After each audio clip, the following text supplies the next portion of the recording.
तो अब हमें जो अगला टॉपिक पढ़ना वो क्या है बताओ? डायनेमिक।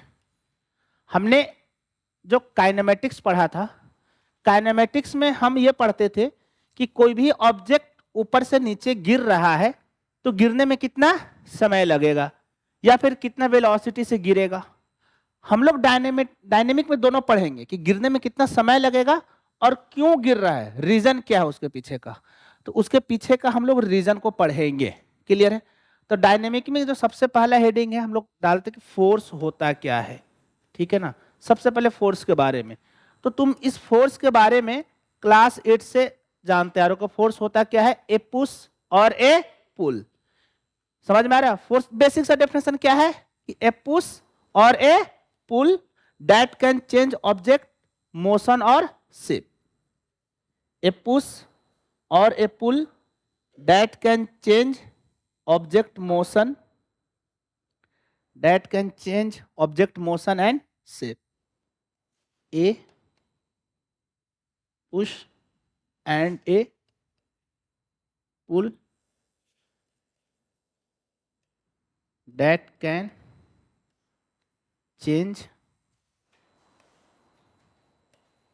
object motion और shape। ठीक है? क्लियर है यहां तक? ये बहुत बेसिक सा डेफिनेशन है। देखो, फोर्स लगने के लिए क्या होता है ना कि दो बॉडी के बीच में क्या होना चाहिए? इंटरेक्शन। इस बात को हमेशा ध्यान से रखना। दो बॉडी के बीच में क्या होगा? Interaction between two body. क्या मतलब हुआ कि जैसे कि मान लो एक बॉडी है ए, दूसरा बॉडी बी। तो अगर ए बी के ऊपर एक फोर्स लगा रहा है तो बी भी क्या करेगा? ए के ऊपर एक फोर्स लगाएगा। ये इंटरेक्शन हो रहा है। ठीक है? क्लियर है? तो हमेशा तुम लोग ये देखना कि किसी भी बॉडी पे फोर्स लग रहा है तो ये भी ढूंढना कि लगाने वाला कौन है। जो लगाने वाला है उस पे भी एक फोर्स लगेगा और सेम ही फोर्स लगेगा जो कि इक्वल इन मैग्नीट्यूड होगा और अपोजिट इन डायरेक्शन होता है, जिसको हम लोग क्या बोलते हैं? Action reaction pair. ठीक है? अच्छा, हम यहां पे देख रहे हैं कि जो फोर्स है वो क्या चेंज करता है? ऑब्जेक्ट का मोशन। ठीक है? और साथ में शेप। तो ये सारा क्या? Effect of force. तो अगर फोर्स का मैं इफेक्ट देखना चाहूं तो क्या क्या हो सकता है? सबसे पहला जो इफेक्ट है वो क्या चेंज कर सकता है? इसका मोशन। अब किसी का मोशन कैसे चेंज होगा? चाहे तो उसका स्पीड को इंक्रीज कर दो या फिर स्पीड को क्या कर दो? डिक्रीज, या फिर डायरेक्शन बदल दो। और इन तीनों को कलेक्टिव क्या बोलते हैं?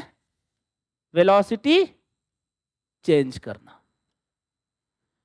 वेलोसिटी में स्पीड प्लस डायरेक्शन दोनों होता है। अगर मैंने स्पीड को बढ़ाया तो भी वेलोसिटी बदल गया, मैंने स्पीड को घटाया तो भी वेलोसिटी बदल गया, अगर मैंने डायरेक्शन को बदल दिया तो भी वेलोसिटी बदल गया। क्लियर है यहां तक? और साथ में क्या इफेक्ट है इसके अलावा? शेप भी चेंज कर सकता है। ये सब तुमने क्लास 8 में पढ़ रखा होगा। जैसे मान लो कि आटे का डो है, इस पर हम फोर्स लगाता है तो उसका शेप बदल जाता है, या फिर बैलून है उसको तुम उस पर फोर्स लगा तो उसका शेप बदल सकता है। क्लियर है? ये सब इफेक्ट है। नोट करते जाना सारे चीज एक एक पॉइंट को। ठीक है?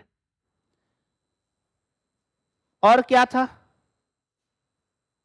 और है तुम्हारा जो फोर्स है वो कैसा क्वांटिटी है?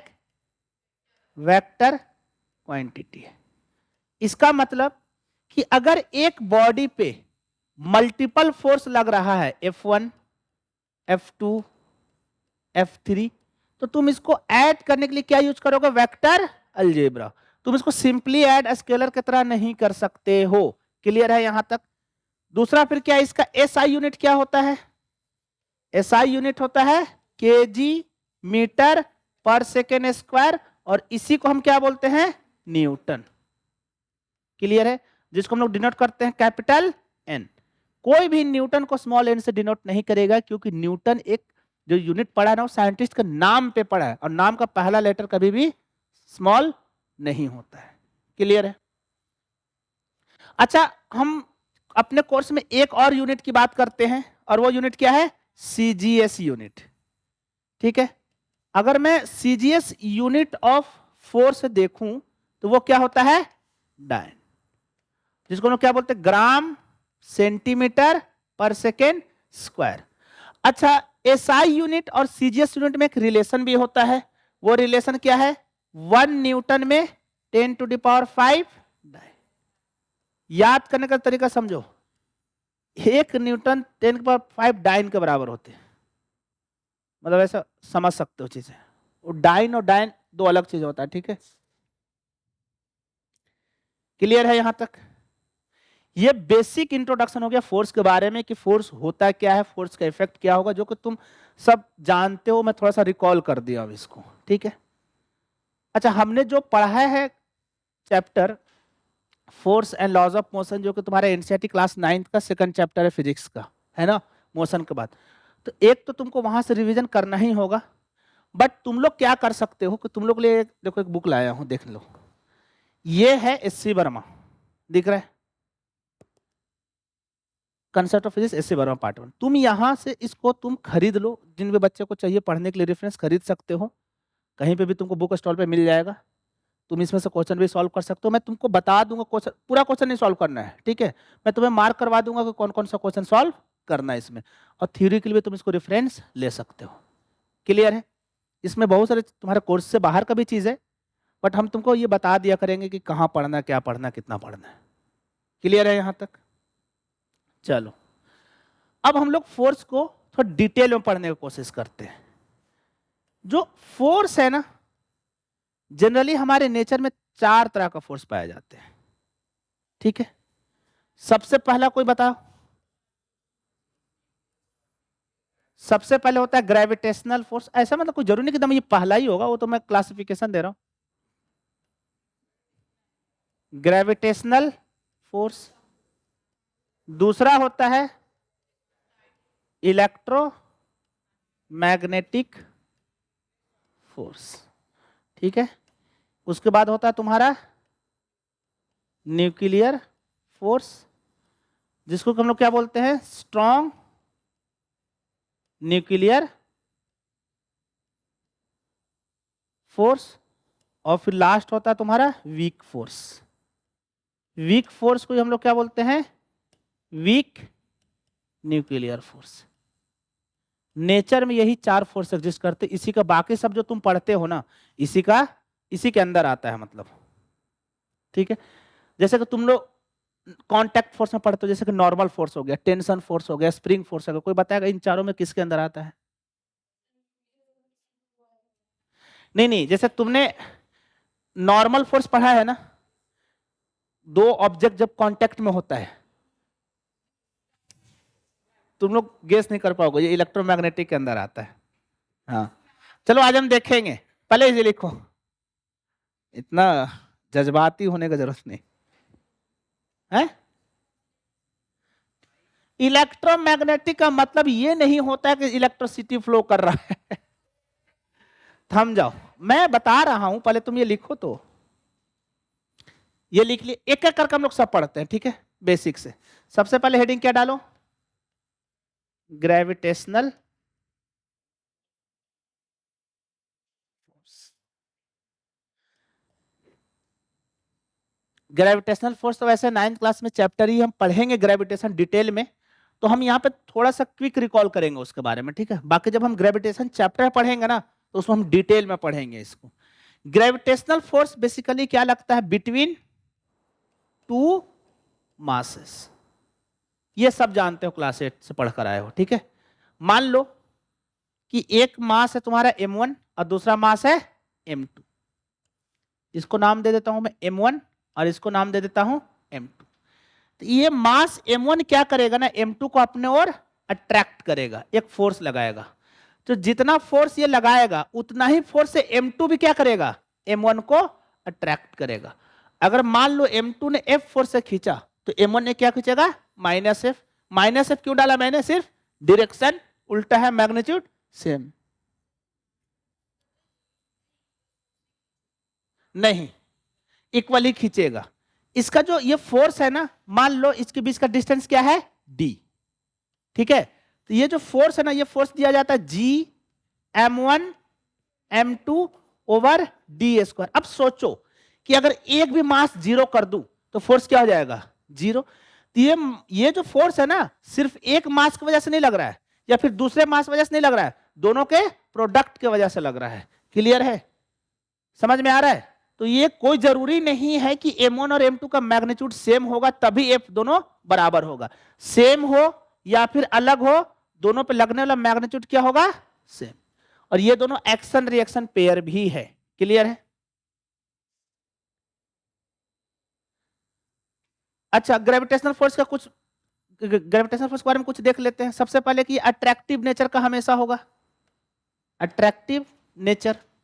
अट्रैक्टिव नेचर क्या मतलब कि m1 हमेशा m2 को क्या करेगा, अट्रैक्ट, कभी भी रिपेल नहीं करेगा। जैसे चार्ज वाले केस में देखो तुम लोग, तो दो चार्ज आपस में एक दूसरे को अट्रैक्ट भी करता है और रिपेल भी करता है। जैसे मैग्नेट के केस में देख लो, तो दो मैग्नेट आपस में अट्रैक्ट भी करता है और रिपेल भी करता है। बट दो मासेस क्या करेगा, ऑलवेज एक दूसरे को अट्रैक्ट करेगा, कभी भी रिपेल नहीं करेगा। ठीक है। अच्छा, एक काम करते हैं, इसको नाम दे देता हूं मैं फिलहाल के लिए F1 और इसको नाम दे देता हूं F2। नो डाउट F1 और F2 का मैग्नीट्यूड क्या है, सेम। ठीक है। तो ये जो F1 एंड F2 है, ये क्या है तुम्हारा, एक्शन रिएक्शन पेयर। ये क्या होता है इसके बारे में भी हम इसी चैप्टर में डिटेल में पढ़ेंगे। ठीक है, सब पढ़ेंगे। जी एक कांस्टेंट है जिसको हम लोग यूनिवर्सल ग्रेविटेशनल कांस्टेंट कहते हैं, जो कि हम क्लास 8 में पढ़ा रखे हैं तुम लोग को, जिसकी वैल्यू भी बता रखा हूं मैं। और बाकी के दो बैच में तो मैं ये चैप्टर शुरू भी कर दिया हूं, जैसे एडिशन और न्यूटन, ये आइंस्टीन बैच में। ठीक है। अच्छा, एक चीज और, ये जो फोर्स है ना, इसको हम लोग बोलते हैं सेंट्रल फोर्स। अब कोई बोलेगा ये सेंट्रल फोर्स क्या होता है। देखो, ये जो फोर्स है ना, ये हमेशा लगता है along the line joining there centre. मतलब क्या कि ये एक m1 है और ये दूसरा मान लो m2 है, तो एक ऐसा लाइन ले लो जो इसके सेंटर से इसके सेंटर को ज्वाइन करता है। तो ये जो ग्रेविटेशनल फोर्स है ना, इसी लाइन पे लगेगा। कभी भी ऐसा नहीं होगा कि ऐसे लग जाए, ऐसा नहीं होगा। ये हमेशा किधर लगता है, along the line joining there centre. इसलिए हम इसको क्या बोलते हैं, सेंट्रल फोर्स। हाँ, displacement along the line joining बोलेंगे, डिस्प्लेसमेंट। अभी और भी ऐसा फोर्स आएगा, जैसे कि इलेक्ट्रोस्टैटिक फोर्स, वो भी एक सेंट्रल फोर्स होता है। क्लियर है। तो तुमसे क्वेश्चन ये पूछ दिया जा सकता है कि एक ऑप्शन दे दिया जाए, चार ऑप्शन ऐसा दे दे कि which of the following are central force. सबसे पहला मान लो तुमको दे दे नॉर्मल रिएक्शन, दूसरा दे दे तुमको स्प्रिंग फोर्स, तीसरा दे दे तुमको ग्रेविटेशनल फोर्स, चौथा दे दे तुमको इलेक्ट्रोस्टैटिक्स फोर्स। तो बी और सी, ये तुमको आइडिया होना चाहिए। क्लियर है, इस टाइप का क्वेश्चन बनता है। समझ में आ रहा है यहां तक। तो हम अभी ग्रेविटेशनल फोर्स के बारे में देख लीजिए। ग्रेविटेशनल फोर्स हमेशा दो मासेस के बीच में लगता है, जिसका फॉर्मूला ये होता है। इसके बारे में हम डिटेल में पढ़ेंगे ग्रेविटेशन चैप्टर में, इसलिए मैं बहुत ज्यादा इस पर बात नहीं कर रहा हूं यहाँ पे। क्लियर है। ये हमेशा अट्रैक्टिव नेचर का होता है। ये सारे पॉइंट को हम लोग वापस उस चैप्टर में डिस्कस करेंगे। क्लियर है। एक्शन रिएक्शन पेयर और ये सेंट्रल फोर्स है। ठीक है। अब जनरली क्या होता है ना, ये वीक होता है, जनरली वीक इन नेचर। मतलब जैसे कि दो मास ले लो या फिर दो चार्ज ले लो, ऐसा समझो कि दो चार्ज ले लिया मैं, एक Q1 और दूसरा Q2। तो अगर ये दोनों चार्ज का मास भी होगा m1 और m2, तो इन दोनों चार्ज के बीच में दो तरह का फोर्स है। एक तो ग्रेविटेशनल फोर्स लग रहा है और एक चार्ज की वजह से इलेक्ट्रोस्टैटिक फोर्स भी लग रहा है। तो ये जो ग्रेविटेशनल फोर्स होगा ना, वो बहुत ही कम होगा, इलेक्ट्रोस्टैटिक फोर्स उससे थोड़ा स्ट्रांग होता है। क्लियर है। वीक फोर्स का पार्ट नहीं है, वीक फोर्स और भी इससे वीक होगा, भी हम पढ़ें। पेशेंस रखो, इसलिए मैंने वीक लिखा है। क्लियर है यहां तक? अगला क्या था? इलेक्ट्रो है, सब पता कर लेंगे, पहले पढ़ लो, उसके बाद हम सब पे देखेंगे कौन कैसा है। ठीक है, अगला हेडिंग डालो, लिखो इलेक्ट्रोमैग्नेटिक फोर्स।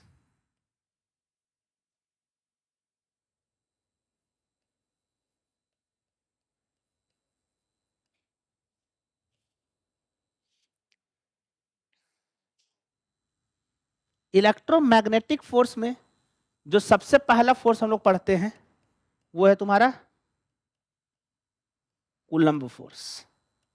क्या बोलते हैं इसको हम लोग? Coulomb force. Coulomb force basically दो चार्जेस के बीच में लगने वाला फोर्स है। क्या होता हम तो पढ़ेंगे ही डिटेल में, बट फिलहाल हम बस खाली फोर्स के नेचर के बारे में जान रहे हैं। इसको क्या लेंगे? Between two charge. अब देखो, अगर एक चार्ज प्लस हुआ और दूसरा भी प्लस हुआ तो ये दोनों के बीच में कैसा फोर्स लगेगा? रिपल्सिव। कैसा लगेगा? रिपल्सिव। अगर एक माइनस हुआ दूसरा भी माइनस हुआ तो यहां भी कैसा लगेगा? रिपल्सिव।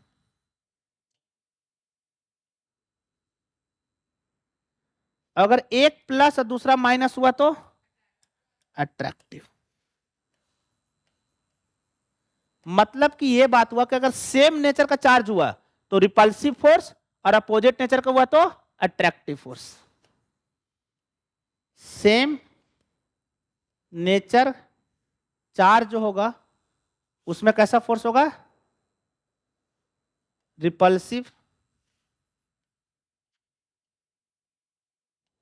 अपोजिट नेचर चार्ज होगा उसमें कैसा फोर्स होगा? अट्रैक्टिव। क्लियर है?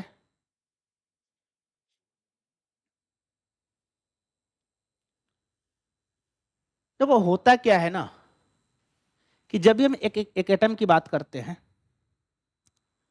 तो उसमें जनरली दो तरह का चार्जेस पाए जाएंगे। चार्जेस कितने तरह के होते हैं? दो तरह का ही होता है, एक प्रोटॉन प्लस और एक दूसरा इलेक्ट्रॉन माइनस। क्लियर है? तो वो दोनों आपस में एक दूसरे पे फोर्स लगाते हैं और उसी को हम लोग क्या बोलते हैं? Electrostatic force. ठीक है। दूसरा जो तुम्हारा इसमें फोर्स आता है इलेक्ट्रोमैग्नेटिक में, वो है तुम्हारा नॉर्मल रिएक्शन, जो तुम सब पढ़ते हो।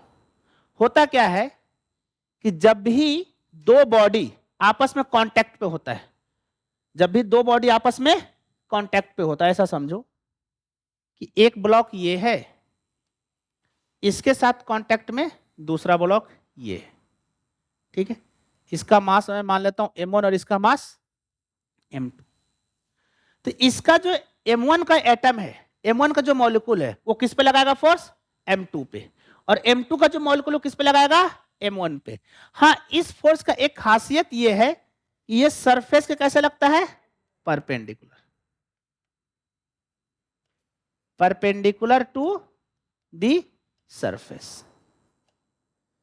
अगर तुम अलग करो इन दोनों को, तो अलग करके अगर हम बनाते हैं, मान लो ये m1 है और ये इसको मैं अलग कर दिया m2, अभी इसी को मैं थोड़ा अलग करके बनाया हूं। ठीक है, तो होगा क्या कि ये जो m1 है ना, m2 के इस सरफेस पे इधर फोर्स लगाएगा, और ये जो m2 है ना, m1 को इस सरफेस पे इधर फोर्स लगाएगा। इसी को हम लोग क्या बोलते हैं? Normal force. क्लियर है? तो जब भी दो ऑब्जेक्ट आपस में कांटेक्ट में हो, उसके वजह से एक फोर्स आएगा, और वो फोर्स उस सरफेस के कैसा होगा? परपेंडिकुलर। देखो सरफेस का परपेंडिकुलर है ना, ये सरफेस हो गया हमारा, यही है ना सरफेस, ये सरफेस हो गया। देखो सरफेस का परपेंडिकुलर है। क्लियर है? तो कभी भी नॉर्मल फोर्स को ऐसे मत लगा देना। क्या ये सरफेस का परपेंडिकुलर है? नहीं। क्लियर है यहां तक? देखो ये भी सरफेस का परपेंडिकुलर है। समझ में आ रहा है? तो जहां पे भी दो ऑब्जेक्ट को तुम आपस में कांटेक्ट में देखो, ठीक है, तो वहां पे एक फोर्स आएगा, और वो फोर्स कौन सा होगा? क्लियर है? जैसे एग्जाम्पल के तौर पे देख लो, मान लो कि एक ब्लॉक है, मैं उसको एक सरफेस पे रख दिया।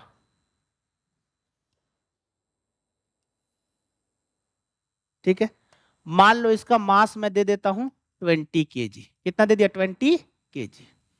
मैं बोलता हूं क्या सरफेस इस ब्लॉक पे एक फोर्स लगाएगा? कितना लगाएगा? नॉर्मल लगाएगा। ठीक है, सरफेस को हम लोग हमेशा ऐसे ग्राउंडेड करके दिखाते हैं, इसका मतलब तुम समझ जाना ये ब्लॉक कहां रखा हुआ है? सरफेस पे। अगर तुम इस ब्लॉक का फ्री बॉडी डायग्राम बनाओ तो इस फ्री बॉडी डायग्राम में एक तो ब्लॉक का क्या लगेगा? वेट।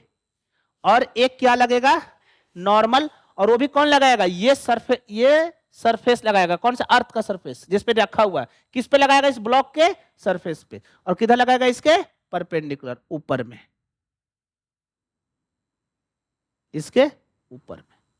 और हम लोग नॉर्मल फोर्स को जनरली डिनोट करते हैं तुम्हारा एफ एन या फिर एन।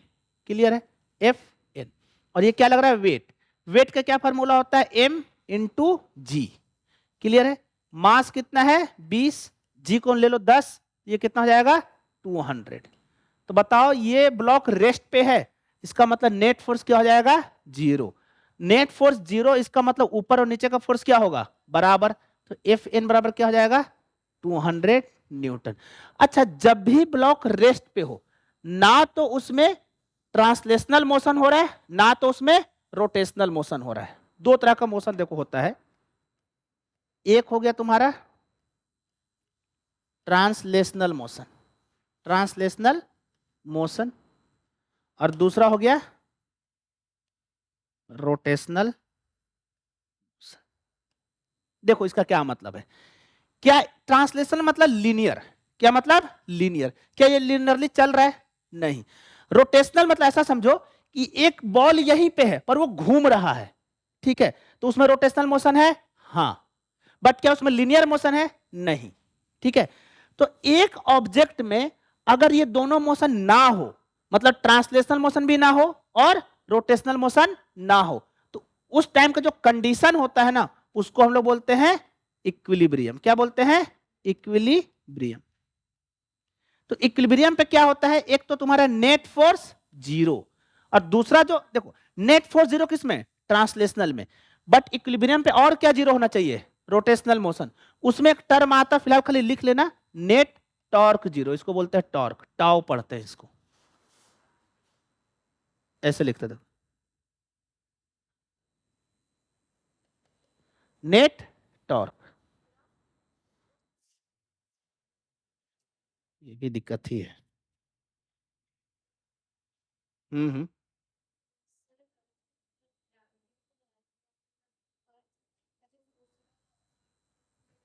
नहीं, अर्थ का नहीं है बेटा वो, मैंने अर्थ का बोला। हाँ, ये जैसे कि मान लो, जैसे ये देखो, ये मोबाइल देखो, जैसे इसको सरफेस समझो, हाथ को, तो हाथ पे रखा हुआ है। तो मैं जो फिलहाल फोर्स किस पे देख रहा हूँ? मोबाइल पे। तो एक तो मोबाइल के नीचे वेट लग रहा है। मोबाइल का जो वेट है ना, अर्थ के सरफेस पे नहीं लगता, वो किधर लगता है? अर्थ के सेंटर पे। कहाँ लगता है? सेंटर पे। हमारा जो वेट है ना, हमेशा हमारा वेट कहाँ लग रहा है? अर्थ के सेंटर पे, ना कि सरफेस पे। ठीक है, वो सरफेस पे रखा हुआ इसीलिए। अच्छा, एक बात बताओ कि तुम लोग फ्लाई कर रहे हो ऊपर, ठीक है, हवा में वैसे फ्लाई कर रहे हो, तो क्या तुम्हारा उस वक्त तो तुम तो अर्थ के कांटेक्ट में नहीं हो, तो क्या तुम्हारा वेट नीचे नहीं लगेगा? लगेगा। वो वेट हमेशा लगेगा, और वेट किधर जाता है? अर्थ के सेंटर की ओर। मान लो कोई अर्थ के यहाँ पे खड़ा है, तो उसका वेट हमेशा किधर जाएगा? उसके सेंटर की ओर। वेट हमेशा अर्थ के सेंटर पे जाता है, इसलिए हम लोग उसको डायरेक्टली वर्टिकली डाउनवर्ड दिखा देते हैं। क्लियर है? अब देखो, अब ये सरफेस है, ये सरफेस क्या करेगा? इस मोबाइल पे ऊपर भी एक फोर्स लगाएगा, क्योंकि इसके कांटेक्ट में है। उसी को हम क्या बोल दिए? Normal force. क्लियर है? यहां तक कोई दिक्कत है तो बताओ, कोई कंफ्यूजन है यहां तक? बढ़िया। मतलब कि अगर एक बॉडी इक्विलिब्रियम पे है, तुमसे क्वेश्चन में आ जाएगा, मान लो कि which of the following is a necessary condition for equilibrium. चार में ऑप्शन दे दूं, देखो।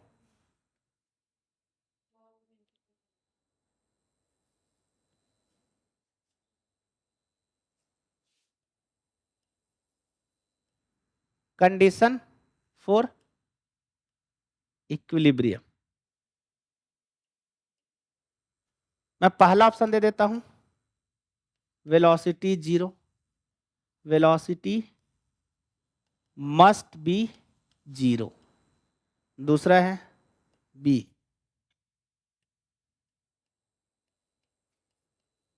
Momentum must be zero.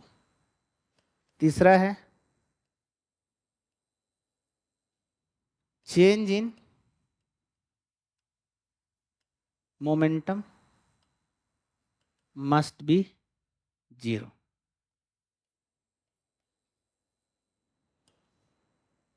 Net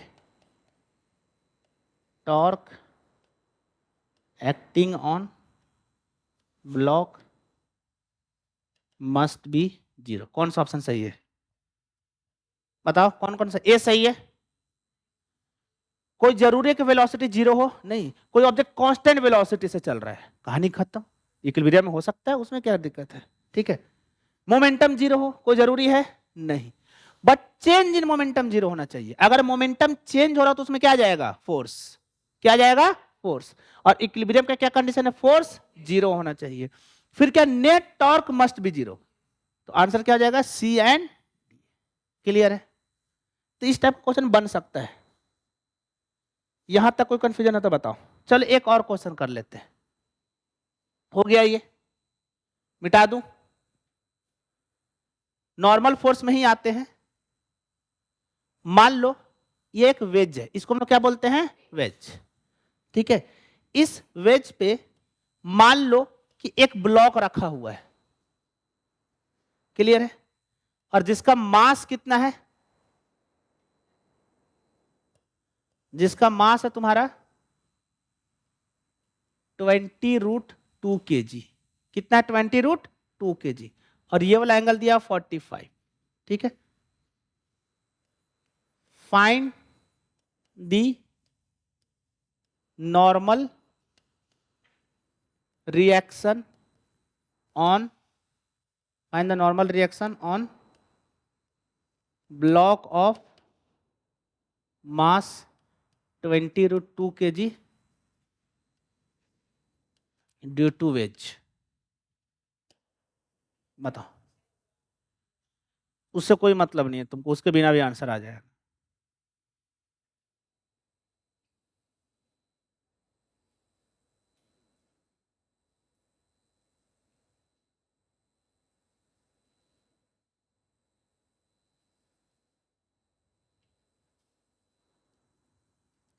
देखो, सबसे पहले इस पे लगने वाला जो फोर्स है उसको ड्रॉ करो। सबसे पहले हम इस ब्लॉक का क्या बनाएंगे? एफबीडी। ठीक है। हम एफबीडी के बारे में भी आज डिस्कस करेंगे। ठीक है, डिटेल में टेंशन मत लो। अब देखो, वेट हमेशा किधर लगता है? नीचे, सेंटर की ओर मैं बताया। तो इसका चलो मैं यहीं पे ही बना देता हूं। ठीक है, यहां पे तुम लोग अच्छे से रिलेट कर पाओगे। देखो, सबसे पहले इसका वेट नीचे लगेगा। क्लियर है? वेट में कोई कंफ्यूजन है? कितना होगा वो वेट? W इक्वल टू 2√200√2 होगा ना? 200√2। अच्छा, अब दूसरा फोर्स लगेगा, वो क्या होगा? नॉर्मल। और नॉर्मल मैंने बोला कि हमेशा सरफेस के परपेंडिकुलर, वो भी जिस पे लग रहा है। जिस पे लग रहा है। किस पे लग रहा है? इस ब्लॉक पे। इस ब्लॉक के परपेंडिकुलर फोर्स कौन सा होगा? ऐसे यही जाएगा ना? इसको हम लोग चलो ऐसे फिलहाल बना देते हैं। हम लोग सारे फोर्स को एक ही पॉइंट सेंटर से दिखाते हैं, इसलिए यहां दिखा देता हूं। कोई दिक्कत? भाई फोर्स एक वेक्टर क्वांटिटी को पैरेलली शिफ्ट कर सकते हैं।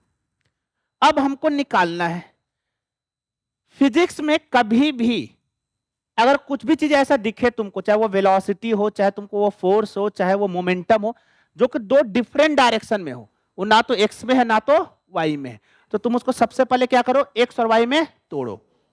अब देखो, यहां पे एक और दिक्कत आता है कि एक्स और वाई माने कैसे।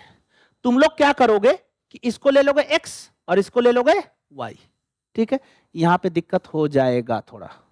ये तो बहुत सिंपल है, तो यहां ज्यादा दिक्कत नहीं होगा। बट जैसे मैं एक फ्रिक्शन भी दे दिया मान लो, तो फ्रिक्शन किधर लगेगा? इस पे, पीछे। क्लियर है? फ्रिक्शन पीछे लगेगा ना, अगर वो गिरना चाह रहा है तो। तो अगर मैं तुमको ऐसे दे दिया, तुमने अगर ऐसे एक्स वाई एक्सिस माना तो दिक्कत हो जाएगा। कैसे?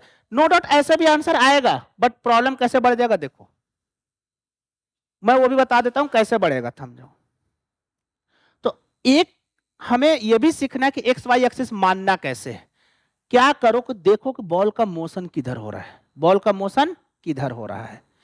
तो जिधर हो रहा है उसको मान लो x और उसका परपेंडिकुलर डिस्टेंस को क्या मान लो y। या फिर दूसरा तरीका, तुम देखो कि ज्यादातर फोर्स किधर है। मान लो कि इस पे ऐसा समझो कि एक ब्लॉक है जिस पे एक फोर्स इधर लग रहा है, दूसरा फोर्स इधर लग रहा है, तीसरा फोर्स इधर लग रहा है, चौथा फोर्स इधर लग रहा है, पांचवा फोर्स इधर लग रहा है, छठा फोर्स इधर लग रहा है। अब तुम लोग कायदे से बताओ एक्स वाई एक्सिस कैसे मानूंगा।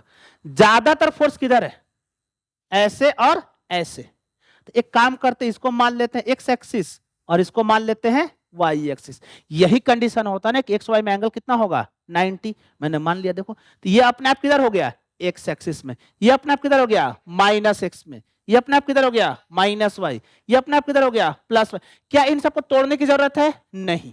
तोड़ना किसको होगा, एक इसको और एक इसको। अगर कोई ऐसे मानता, एक्स एक्सिस को इधर मान लेता, ऐसा सोचो कोई ऐसा करता कि नहीं मैं सर एक्स एक्सिस तो यही लूंगा और वाई एक्सिस यही लूंगा, तो देखो ये हो गया एक्स एक्सिस और ये हो गया वाई एक्सिस। यहां पर आप सबको तोड़ो, इसको तोड़ो, इसको तोड़ो, इसको तोड़ो, इसको सबको तोड़ो, तो टाइम ज्यादा लगेगा कि नहीं? समझ में आ रहा ना? तो सिलेक्शन जो चॉइस होना वो भी तुम्हारा सही होना चाहिए। अब तुम ही लोग बताओ कि अगर यहां पर फ्रिक्शन लगेगा भी तो किधर लगेगा, आगे या पीछे, यही कुछ लगेगा। अब तुम लोग कायदे से बताओ किसको एक्स मानू। क्या मैं किसी इसको एक्स मान ले और इसको क्या मान लेंगे वाई, तो देखो दो फोर्स आ जाएगा एक्स वाई में, खाली तोड़ना किसको होगा वेट को। क्लियर है? तो इसलिए हम इसको एक्स वाई मानेंगे। चलो अब तोड़ने का कोशिश करते, चलो मैं एक्स वाई एक्सिस बनाता हूं। ये मान लो हमारा हो गया एक्स एक्सिस और ये नॉर्मल किधर आ जाएगा वाई एक्सिस, क्योंकि नॉर्मल तो सरफेस पे क्या है परपेंडिकुलर। अब बता तोड़ना किसको है, इसी को ना, वेट को ना। अब तुम बताओ कि अगर ये एंगल 45 तो ये एंगल कितना? अरे देखो ना एक ट्रायंगल बना,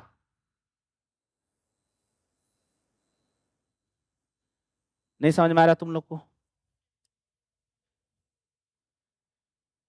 देखो ब्लॉक यहां पर रखा हुआ ना, थोड़ा सा सोचो। ये देखो 45 से भी ज्यादा बेहतर तरीका मैं बता रहा हूं। देखो मैं जनरल लेकर चलता हूं।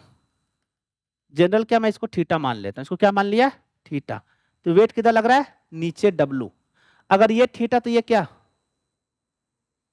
अरे 90 माइनस थीटा, क्योंकि ये कितना है 90। अब बताओ हमारा एक एक्स एक्सिस इधर है और वाई एक्सिस नेगेटिव वाई इधर है ना। अब इसको हम तोड़ेंगे, इसका दो कंपोनेंट होगा, एक कंपोनेंट इधर और एक कंपोनेंट इधर। जिधर एंगल दिया उधर कौन सा कंपोनेंट लेते हैं कॉस। तो बताइए क्या हो जाएगा डब्लू कॉस 90 माइनस थीटा, क्या हो जाएगा कॉस 90 माइनस थीटा क्या होता है? नहीं समझ में आया? अरे मैंने बोला था ना कि अगर एक वेक्टर है और ये एंगल थीटा है, वेक्टर ए है, तो इसका रेजोल्यूशन इधर की ओर क्या हो जाएगा ए, और जिधर एंगल दिया उसका क्या कॉस थीटा। सेम चीज यहां देखो, ये एंगल दे रखा है, ये डब्लू है, तो ये क्या हो जाएगा डब्लू कॉस 90 माइनस थीटा, और कॉस 90 माइनस थीटा क्या होता है साइन थीटा। समझ में आ रहा है? अगर तुम्हें बताओ कि अगर ये डब्लू साइन थीटा तो ये अपने आप क्या हो जाएगा डब्लू कॉस थीटा। कहानी है, नहीं समझ में आया? आ गया ना? चलो अब तुम ही बताओ कि अगर ये थीटा है 45, ये क्या हो जाएगा इधरला कंपोनेंट डब्लू कॉस नहीं डब्लू साइन 45, और ये वाला कंपोनेंट क्या हो जाएगा डब्लू कॉस 45, और ऊपर क्या है नॉर्मल। बताओ क्या ऐसे मोशन हो रहा है क्या? हो रहा है ऐसे वर्टिकल मोशन? नहीं, मोशन किधर हो रहा है एक्स में। क्या वाई में मोशन हो रहा है? नहीं। तो वाई में नेट फोर्स क्या होगा जीरो। तो जितना नॉर्मल होगा उसको कौन बैलेंस करेगा, जो नॉर्मल फोर्स होगा एफ एन उसको कौन बैलेंस करेगा डब्लू कॉस थीटा। डब्लू कितना है 200√2 इंटू में कॉस 45, क्या आंसर आएगा 200 न्यूटन। कर लोगे? कंफ्यूजन है इसमें अभी भी? समझ में आ गया ना? चलो, तो ये हो गया हमारा नॉर्मल रिएक्शन। ठीक है, चलो अगला फोर्स, ये सब हम लोग किसमें पढ़ रहे थे? इलेक्ट्रो कोलम्बिक फोर्स हो गया। इलेक्ट्रोमैग्नेटिक में सबसे पहला कौन सा फोर्स था? कोलम्बिक। कोलम्बिक हम लोग पढ़ेंगे कि दो चार्जेस के बीच में फोर्स होता है, कैसा होता है, कितना होता है, वो उतना देख लेंगे हम डिटेल में, अभी नहीं जाना है। दूसरा हो गया नॉर्मल रिएक्शन। तीसरा डालो हेडिंग, बताओ कौन सा होगा तीसरा? हट।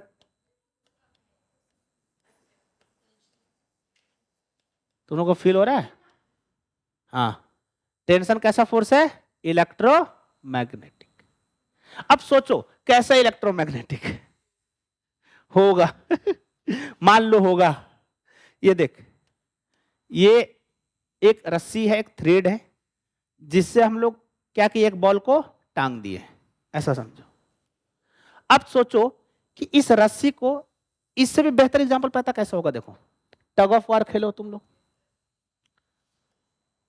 मान लो कि ये थ्रेड है हमारे पास, एक एंड से एक इसको लोग पकड़ के खींच रहा है और दूसरे एंड से ऐसे खींच रहा है एक दूसरे को। जैसे खींचेगा रस्सी टाइट होगा, तो रस्सी जैसे टाइट होगा तो जो रस्सी का मॉलिक्यूल है और जो उसको पकड़े हुए है उसका मॉलिक्यूल आपस में क्या करेगा? फोर्स लगाएगा एक दूसरे पे। एक दूसरे पे क्या लगाएगा? फोर्स। क्लियर है? तो ये इंसान अगर इसको इधर खींच रहा है तो इस रस्सी में एक टेंशन इधर जनरेट होगा। जैसे ये इंड देखो, इस इंड को ये इंसान किधर खींच रहा है? राइट में। इसमें एक टेंशन किधर जनरेट होगा? पीछे। एक्शन रिएक्शन होता है ना? क्लियर है? तो ये जो टेंशन फोर्स है वो भी कैसा है? Electromagnetic force. अच्छा, टेंशन लगता कैसे है हमको ये देखना है, डायरेक्शन देखना है। जैसे मान लो कि मुझे इसमें टेंशन का डायरेक्शन देखना है, इस रस्सी में, तो टेंशन का डायरेक्शन हमेशा होता है away from point of contact.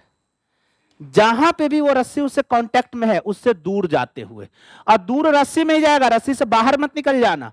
कोई बोलेगा मुझे कि सर यहां पे बताइए कैसा फोर्स होगा, तो बोलेगा सर रस्सी से दूर तो हम नीचे भी आ सकते हैं, तो भाई उसमें तुम रस्सी से बाहर आ जाओगे।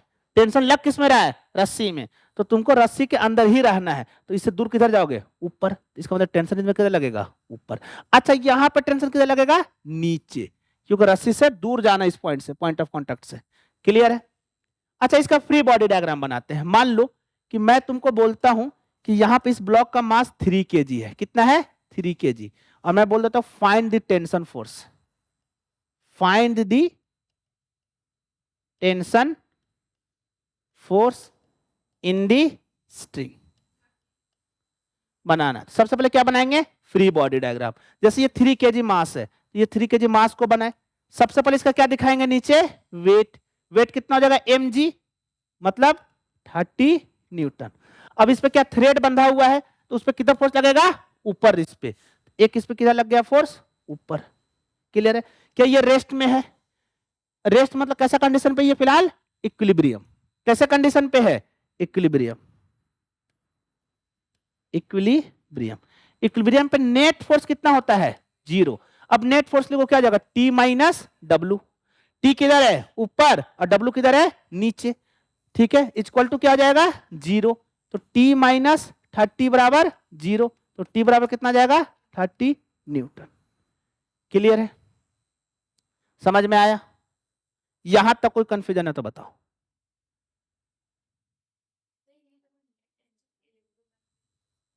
क्योंकि वहां पे इनके जो दो इंड है ना, तो उनके जो एटम्स है ना आपस में फोर्स लगा रहे हैं।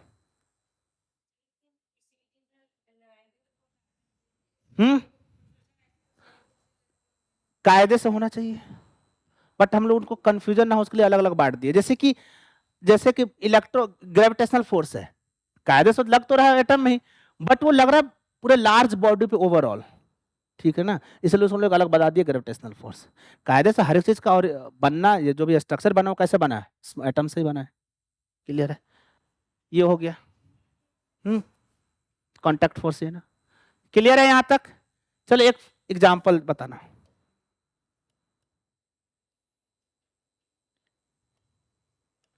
एक ब्लॉक है, जो कि है, अच्छा हम लोग फ्रिक्शन इसके बाद पढ़ेंगे ना अगले चैप्टर में। एक रस्सी इससे बांधा हुआ है ऐसे, ये एंगल दिया हुआ तुम्हारा 30 डिग्री, ठीक है। और इस ब्लॉक का जो मास है वो है तुम्हारा 3 kg, ठीक है। हाँ, रस्सी से ऐसे बंधा हुआ है। और इसमें जो टेंशन फोर्स है वो है तुम्हारा 200 न्यूटन। कितना है? अच्छा 200 ज्यादा हो जाएगा, चलो 10 न्यूटन कर देता हूं। और ऑब्जेक्ट है रेस्ट पे, थम जाओ। एक ब्लॉक है जिसका मास कितना है? 3 kg, जो कि रेस्ट पे है, उसको एक रस्सी से खींच रहे हैं हॉरिजॉन्टल से कितने एंगल पे? 30 डिग्री पे, और वो पूरा ब्लॉक रेस्ट पे है। क्लियर? तुम्हें निकालना है, हाँ, find the frictional force acting on the block.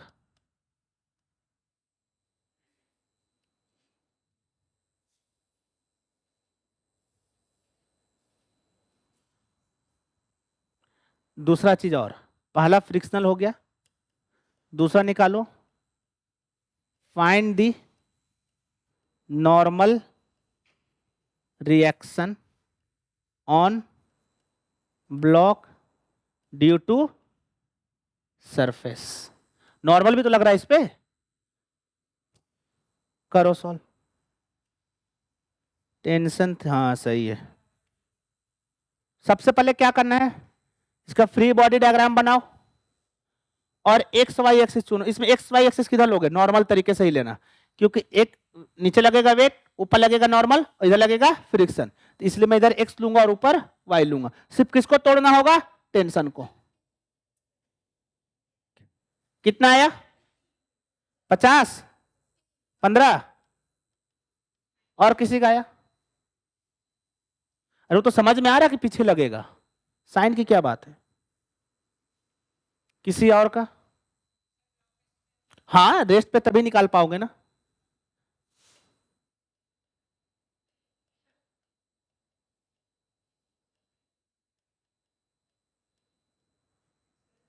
हाँ, तुम्हारा 5 आ रहा है, चलो भाई, एक का 5 आया, एक का 15 आया, और नॉर्मल कितना आया? तुम लोग भी हो। इसमें करना क्या है, सिर्फ टेंशन को ब्रेक कर देना दो कंपोनेंट में। 15 किस में आ रहा है? टेंशन, सॉरी फ्रिक्शन है। टेंशन तो दिया हुआ है, कितना आ रहा है? तुम्हारा तो अभी 15 आ रहा था। 4 ऑप्शन बना दो तुम।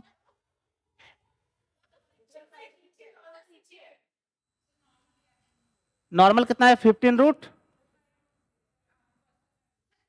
लो एक और है, ये 5√3 है। नहीं नहीं, बहुत अच्छा जा रहे हो तुम लोग, 4-5 और ऑप्शन क्रिएट कर दो। चलो मैं करता हूं, रहने दो, हो गया।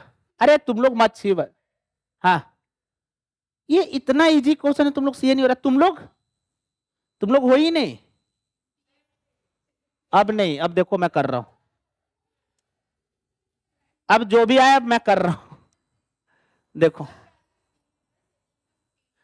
छोड़ो, आधा से ज्यादा लोगों का 4 ऑप्शन आ रहा है। देखो, टेंशन इधर लग रहा है। हाँ देखो, इधर देखो, अरे सारे लोग इधर देखो, नीचे क्या लग रहा है? वेट। कितना हो जाएगा? 30। यहां पे क्या लग रहा है? 10 न्यूटन। कितना एंगल है? 30। इसका एक कंपोनेंट क्या हो जाएगा? 10 cos 30। तो 10 cos 30 कितना होता है? √3/2। यह जाएगा 5√3। तो जिनका भी 5√3 आंसर है वो सही है, पहला। अच्छा, एक कंपोनेंट इधर भी आएगा, क्या हो जाएगा? 10 sin 30, मतलब कितना जाएगा? सिंपली 5। ये तो कर इसका। अच्छा, एक नॉर्मल का भी कंपोनेंट होगा n, और इधर क्या होगा? फ्रिक्शन, ठीक है। अब बताओ, क्या हॉरिजॉन्टल डायरेक्शन में नेट फोर्स है? नहीं, तो नेट फोर्स 0 हो गया, तो जितना फ्रिक्शन उतना 5√3।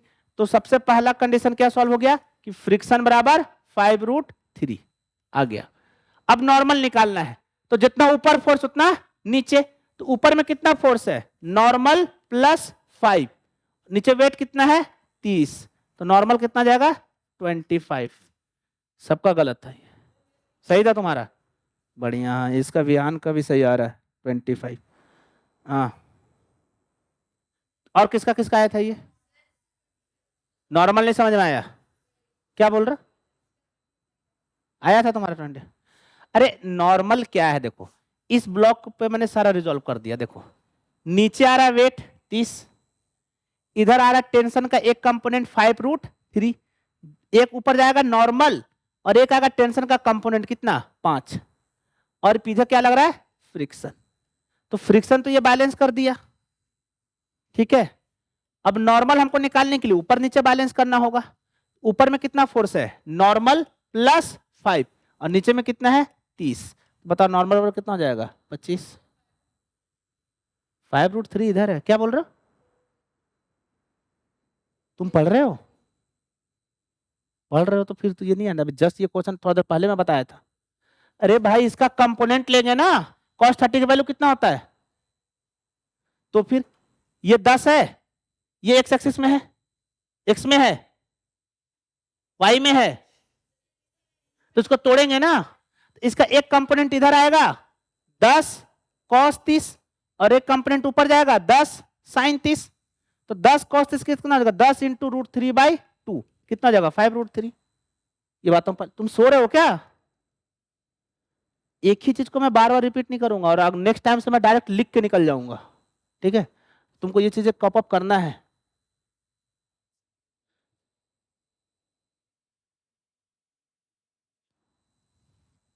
देखो जिनको जिनको भी ये चीजें नहीं आया समझ में, एक बार वापस से मैं समझा दे रहा हूं, देख लो। एक ब्लॉक था, हम सबसे पहले क्या करेंगे कि एक्स और वाई एक्सिस डिसाइड कर लेंगे, ये हो जाएगा एक्स एक्सिस और ये हो जाएगा वाई एक्सिस। एक तो नीचे क्या लग रहा है इसका वेट, और वेट कितना mg मतलब 30 न्यूटन। एक ऊपर क्या लगेगा नॉर्मल, इधर क्या लगेगा फ्रिक्शन। अब देखो हो क्या रहा है कि ये जो टेंशन है ना, इसका दो कंपोनेंट होगा, एक कंपोनेंट इधर आएगा और एक कंपोनेंट ऊपर जाएगा। ये 10 है और ये एंगल 30 है, तो एक कंपोनेंट इधर आ जाएगा 10 cos 30 और एक ऊपर कंपोनेंट आ जाएगा 10 sin 30। 10 cos 30 हो जाएगा 5√3, कितना हो जाएगा 5√3, और ये हो जाएगा सिंपली 5। तो अगर अब हम फ्री मैंने इसको तोड़ दिया ना, तब इसको हटा दो, इसको हटा देंगे तो देखो नीचे बना 30, ऊपर बना नॉर्मल और एक और ऊपर बना 5, इधर बना 5√3 और इधर बना फ्रिक्शन। अब ये है इक्विलिब्रियम पे, मतलब नेट फोर्स 0। तो लेफ्ट पहले हॉरिजॉन्टल में नेट फोर्स 0 करो, तो जितना फ्रिक्शन उतना ये, और उसको ऊपर नीचे को नेट फोर्स 0 करोगे तो 5 प्लस क्या हो जाएगा, देखो नॉर्मल प्लस 5 ऊपर वाला फोर्स और नीचे वाला कितना हो जाएगा 30। क्लियर है यहां तक, अभी रुक जाओ सब आ जाएगा, समझ में आया। तो टेंशन कैसे निकालना है कर लोगे, चलो। तो अभी तक हमने 3 फोर्स पढ़ा इसमें, कूलम्बिक फोर्स जिसको हम लोग क्या बोले कूलम्ब्स फोर्स, फिर क्या पढ़ा नॉर्मल, फिर टेंशन, चौथा हेडिंग डाल लो एक, जो जो इंपॉर्टेंट है बहुत, बट हम वही पढ़ेंगे जो हमारे काम का है। कोई बताएगा चौथा क्या होगा काम का है, स्प्रिंग। अब इसमें भी एक्सप्लेनेशन देने की जरूरत है नहीं, है थ्रेड जैसा ही, टेंशन जैसा ये भी है, ठीक है। स्प्रिंग फोर्स क्या है, देखो मान लो तुम सबने स्प्रिंग देखा होगा, ठीक है। ऐसा समझो ये एक स्प्रिंग है, ठीक है, और इसमें ना एक ब्लॉक को मैं ऐसे अटैच कर दिया, थोड़ी देर के लिए समझो। अभी ना तो मैंने स्प्रिंग को खींचा है और ना तो दबाया है, ऐसे छोड़ दिया। तो स्प्रिंग का कुछ अपना लंबाई होगा भाई, कोई 1 मीटर का स्प्रिंग लिया, कोई 2 मीटर का स्प्रिंग लिया, कोई 3 मीटर का स्प्रिंग लिया, डिफरेंट डिफरेंट साइज का स्प्रिंग होगा। तो नेचुरली इसमें ना मैंने कुछ कंप्रेशन किया, ना मैंने कुछ इसमें इलोंगेशन किया, तो जो उस वक्त उसका लेंथ है ना, उसको हम लोग क्या बोलते हैं, इसको क्या बोलेंगे नेचुरल लेंथ, क्योंकि मैंने इसको कुछ किया ही नहीं, जैसा था जितना लेंथ का था उसको क्या बोल दिया नेचुरल लेंथ।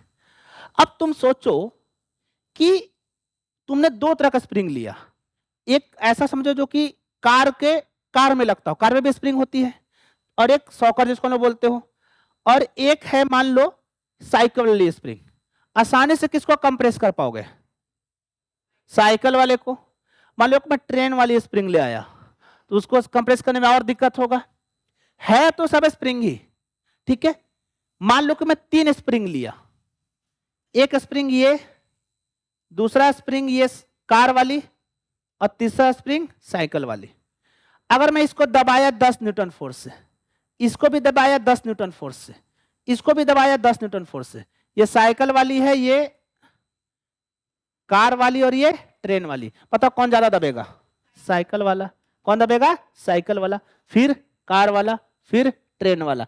मैं नो डाउट तीनों पे तो सेमी फोर्स लगा रहा हूं, मतलब स्प्रिंग के अपना कुछ प्रॉपर्टी है, जो कम दब रहा है कोई ज्यादा दब रहा है, तो ये जो प्रॉपर्टी है ना, इसी को हम लोग क्या बोलते हैं? Spring constant. क्या बोलते हैं इसको? स्प्रिंग कांस्टेंट, और इसको लोग डिनोट करते हैं के। तो क्या बताओ तीनों का स्प्रिंग कांस्टेंट सेम होगा या अलग अलग होगा? अलग अलग होगा, क्योंकि एक अलग दब रहा है, दूसरा और अलग दब रहा है, तीसरा और अलग दब रहा है, तो सबका स्प्रिंग कांस्टेंट क्या होगा? अलग है।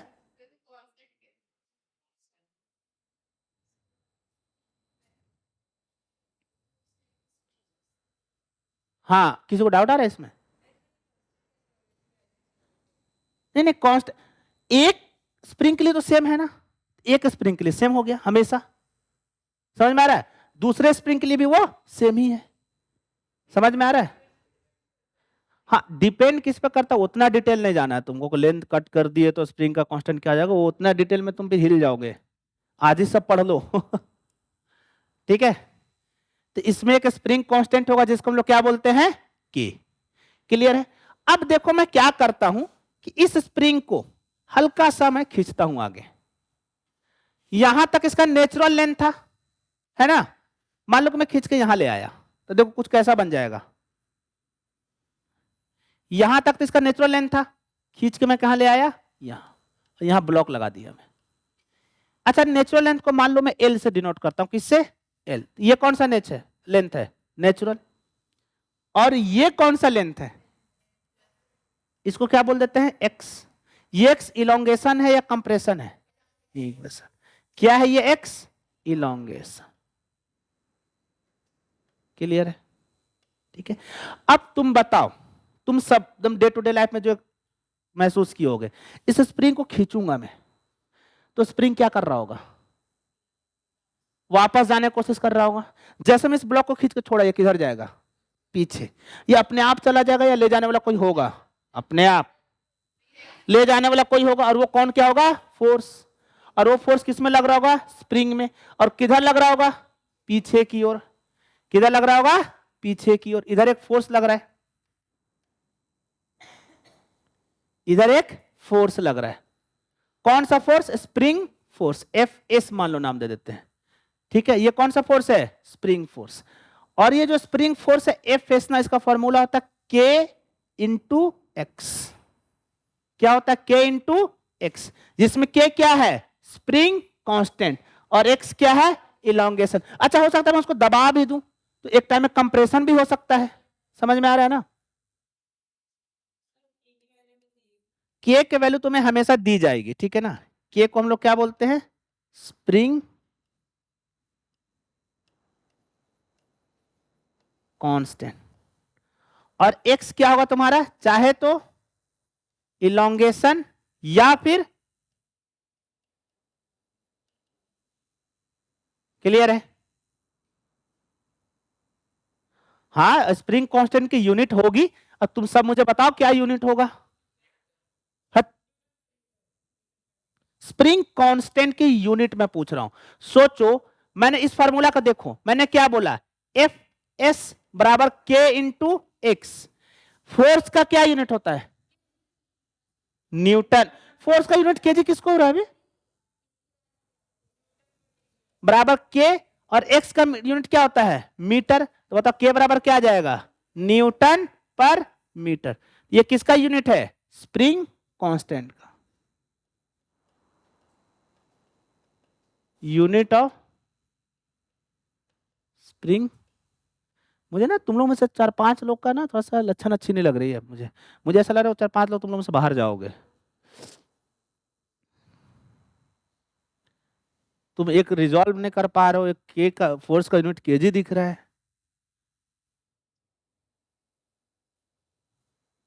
क्लियर है? तो स्प्रिंग कांस्टेंट को हम लोग के से डिनोट करते हैं, उसका यूनिट होता है न्यूटन पर मीटर। क्लियर है? चलो अब इस, अच्छा एक चीज और, इसका डायरेक्शन की बात करते हैं। जिधर इलोंगेशन हो रहा है जैसे उसका उल्टा, जिधर कंप्रेशन हो रहा है जैसे उसका उल्टा। हाँ, हमेशा डिस्प्लेसमेंट का क्या होगा? उल्टा। इस बात को लिख लो, spring force always act in opposite to displacement in spring. Spring की बात कर रहे हैं। क्लियर है? यहां तक हो गया? ये कुछ ज्यादा गर्मी नहीं लग रहा है? पॉलिना तुम ना थोड़ा अपना लोकेशन बदल लो, मतलब जहां पे एसी की हवा कम आ रही, फिर पता चला कि तुमको बचाने के चक्कर में बहुत सारा क्लास चला गया है। तो वही तो हो रहा है ना, सोचो ना कि जैसे ही मैं इसको छोड़ा तो इस पे इलोंगेशन है ना, तो फोर्स लगेगा, तो फोर्स लगेगा लगेगा लगेगा लगेगा यहां तक आएगा। बट यहां पर आने का देखो रीजन क्या हुआ। देखो तो समय डिटेल में, इतना डिटेल में जाना है नहीं, बट अब तुम पूछ रहे हो थोड़ा समझने के लिए कर लो। जैसे मान लो ये स्प्रिंग का नेचुरल लेंथ है, कितना है नेचुरल लेंथ ये। अच्छा एक चीज याद रखना, जहां पे स्प्रिंग नेचुरल लेंथ पे होता है उसको हम लोग बोलते हैं मीन पोजीशन। क्या बोलते हैं? मीन पोजीशन, लिख लेना, मीन पोजीशन। क्लियर है? और जहां तक उसको मैक्सिमम खींच के ले जाता है उसको बोलते हैं एक्सट्रीम पोजीशन। पेंडुलम ही जैसा ये भी है। अब देखो जैसे ही मैं, हाँ मोशन में पढ़ाया था मैं, जैसे इसको मैं खींचा, खींच के छोड़ दिया, तो इसमें इलोंगेशन है, एक्स है ना अभी तक, इसका मतलब इसमें एक फोर्स है। अब बताओ इसमें फोर्स किधर लगेगा? पीछे। ठीक है, तो फोर्स पीछे लग रहा है, फोर्स का मतलब क्या? एक्सेलरेशन। फोर्स का क्या मतलब होता है? एक्सेलरेशन। इसका मतलब इसमें एक्सेलरेशन है किधर है? इधर की ओर। तो क्या इधर की ओर स्पीड बढ़ेगा? बढ़ेगा ना। कब तक बढ़ेगा देखो। अच्छा मान लो कि स्प्रिंग यहां आ गया, अभी भी एक्सेलरेशन किधर है? पीछे ही है। अभी भी एक्सेलरेशन है, नो डाउट कम हो गया पर अभी भी है। तो अभी भी वो वेलोसिटी को बढ़ा रहा है बट कम रेट से बढ़ा रहा है। एक्सेलरेशन का क्या काम है? वेलोसिटी को बढ़ाना। जब ये यहां पे था तो ज्यादा रेट से बढ़ा रहा था, जब यहां पे पहुंच गया तो भी बढ़ा ही रहा है बट कम रेट से बढ़ा रहा है। जब यहां पे पहुंच गया, देखो जब यहां से यहां तक आ रहा स्पीड क्या हो रहा है? बढ़ रहा है।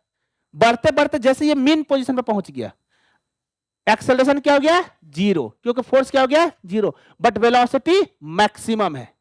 अब सोचो जैसे इस, अच्छा अब यहां पे वेलोसिटी है ना, तो वेलोसिटी की वजह से ये अंदर तो जाएगा ही। अब जैसे ही ये अंदर जाएगा, जैसे ही अंदर जाएगा तो ये क्या हो जाएगा? कंप्रेशन। अब इसमें हो गया कंप्रेशन इधर, तो फोर्स किधर लगेगा? पीछे। वेलोसिटी किधर था? लेफ्ट। एक्सेलरेशन किधर है? राइट। तो अब क्या होगा? स्पीड घटेगा, घटते घटते घटते क्या हो जाएगा? रुक जाएगा। इसका मतलब ये यहां तक आएगा, ये दूसरा एक्सट्रीम पोजीशन होगा, इसी के बीच में ये ऐसे ऐसे चलता रहेगा। इसीलिए इसको हम लोग एक और मोशन बोलेंगे, ऑसिलेटरी मोशन। और इसी को हम लोग आगे चल के क्लास 11 में पढ़ते हैं, सिंपल हार्मोनिक मोशन। क्लियर? हाँ इक्वल अमाउंट पे रहेगा, इसलिए ये पीरियोडिक मोशन भी है। हाँ हाँ हाँ। नहीं उतना ही पीछे जाएगा, तुम्हारा इमेजिनेशन पे मत जाओ, फोर्स इक्वेशन लिखो सेम ही जाएगा, इमेजिनेशन पे नहीं जाना है। हाँ बशर्ते यहाँ पे फ्रिक्शन नहीं होना चाहिए, फ्रिक्शन होगा तो वो धीरे धीरे रुक जाएगा मेन पोजीशन पे आके, क्योंकि फ्रिक्शन में एनर्जी का लॉस होता है। मैंने पढ़ा है। नहीं ये खींचने की भी कैपेसिटी होगी। मान लो कि तुमको मैं 50 रोटी खिला दूं, खाने की भी कैपेसिटी होगी। क्लियर है ना? चलो क्वेश्चन है, find the elongation in the string, in the spring.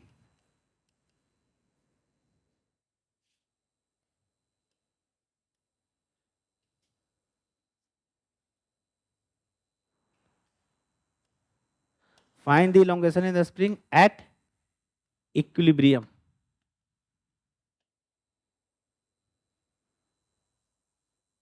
अच्छा, इलोंगेशन पूछ रहा तो इलोंगेशन कहां से होगा? नेचुरल लेंथ से, हमेशा याद रखना। अगर तुमसे पूछ रहा है कि स्प्रिंग को इलोंगेट कर दिए, कितना इलोंगेट कर दिए, तो इलोंगेशन कहां से लोगे तुम? नेचुरल लेंथ से। ठीक है,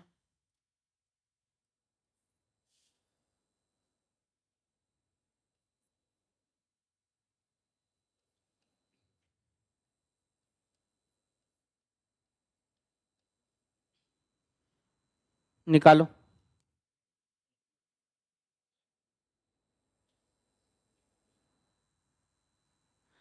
देखो, जिधर कंप्रेशन होगा, तुम जैसे ये बोल रहे हो कि मान लो ये नेचुरल लेंथ था, इसको तुम कंप्रेस कर दिया यहाँ, तो कंप्रेशन इधर हुआ, तो हाँ 1 मिनट, तो इसका एक्सेलरेशन किधर होगा? इधर की ओर, और वेलोसिटी इधर है, तो वेलोसिटी क्या होगी? डिक्रीज करेगी यहाँ पे। अच्छा, के का वैल्यू चाहिए, के का वैल्यू ले लो 100 न्यूटन पर सेंटीमीटर। हो सकता है, बदलो, लगाओ बुद्धि। अच्छा, सेंटीमीटर को सेकंड में बदलना है, क्यों? तुम आज सो कर नहीं आए हो क्या? हाँ, तो न्यूटन पर मीटर होता है ना यूनिट। यूनिट क्या होता है स्प्रिंग कांस्टेंट का? न्यूटन पर सेकेंड। तुम गलत लिख रहे हो क्या? दिखाओ। अच्छा, इसने न्यूटन पर सेकेंड लिख दिया था,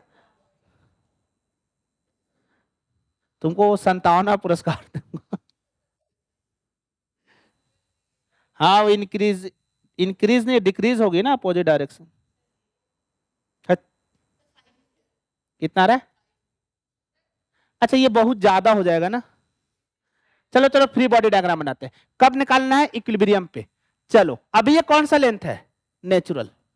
अब जैसे ये इक्विलिब्रियम पे पहुंचेगा, मान लो यहां पहुंच गया इक्विलिब्रियम पे, ब्लॉक यहां आ गया, ये इक्विलिब्रियम पोजीशन है, ठीक है।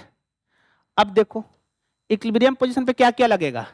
एक लगेगा स्प्रिंग कांस्टेंट, एक जो 20 न्यूटन का फोर्स, एक इसका वेट, और एक ऊपर नॉर्मल। अब देखो, इधर कितना लग रहा है? 20 न्यूटन। इधर क्या लग रहा है? के इंटू एक्स। इधर क्या लग रहा है? Normal, F into, sorry F N. और ये क्या लग रहा है? डब्ल्यू। ऊपर से मुझे मतलब है नहीं, किधर से मतलब है? हॉरिजॉन्टल में। इक्विलिब्रियम में मतलब नेट फोर्स 0। चलो, किसी भी एक को प्लस ले लो, मैं चलो आगे को प्लस ले लेता हूं, तो क्या हो जाएगा? 20 माइनस के एक्स इक्वल टू 0। तो बताओ एक्स बराबर क्या हो जाएगा? 20 डिवाइड बाई के। अब प्रॉब्लम क्या है? के को कन्वर्ट करना है, किसमें? मीटर में। कैसे कन्वर्ट होगा? देखो देखो, के है क्या? 100 न्यूटन पर सेंटीमीटर है। इस सेंटीमीटर को किस में कन्वर्ट करना है? मीटर में। मैंने तुम लोग को बताया था। देखो, ऊपर तो 100 छोड़ दो, इसको क्या लिख देंगे? 10 पर -2 मीटर। जब ये -2 पर जाएगा तो क्या जाएगा? 1000 न्यूटन पर मीटर। यही होगा ना? अरे, सेंटीमीटर को मीटर में कन्वर्ट करने आता है? नहीं आता तो और देख लो भाई। 100 सेंटीमीटर में होता है 1 मीटर, तो 1 सेंटीमीटर में कितना हो जाएगा? 1 डिवाइड बाय 100 मीटर। तो यहाँ पे 1 डिवाइड बाय 100 लिखेंगे तो 100 कहां चला जाएगा? ऊपर। हाँ, क्वेश्चन नहीं पढ़े हो तुम? स्प्रिंग जब, ब्लॉक जब इक्विलिब्रियम पर, स्प्रिंग इक्विलिब्रियम पर रहेगा। गजब गजब जा रहे हो तुम। हाँ, तो एक्स बराबर क्या आ जाएगा? 20, और एक्स का, के का वैल्यू कितना आया? 1000। अरे नहीं, तुम बुद्धू हो, ये भी काम नहीं करना है। लिखने का भी तरीका होता है। क्या होगा? 2 मिलीमीटर। कहानी खत्म। कब स्मार्ट बनोगे तुम लोग? तुम लोग इसको ऐसा लिख रहे होगे, 2 डिवाइड बाय 30, तो आ जाएगा 0.002। अरे क्यों भाई? 2 मिलीमीटर लिखो ना। मिलीमीटर बनाया क्यों गया है? क्लियर है? इसका आ रहा 20 मीटर। विहान का गजब, तुम भी कहे ढा रहे हो। अच्छा वो डिलीट कर दिया। हाँ हो गया। चलो हाँ पढ़ाई की चीजें देख लो। चलो एक और क्वेश्चन दे दे इससे। चलो एक और देख लो। फाइन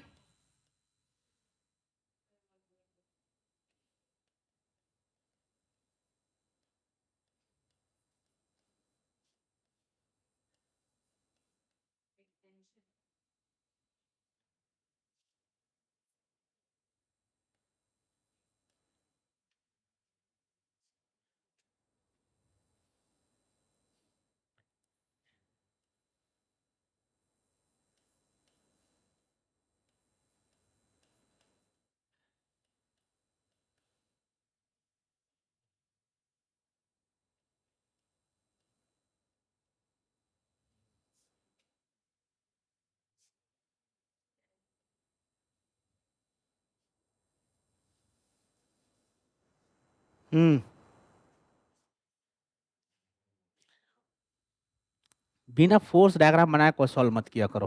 हो सकता है आंसर आ जाए बट दिक्कत हो सकता है। यार तुम नोट्स बहुत सही बनाते देखो।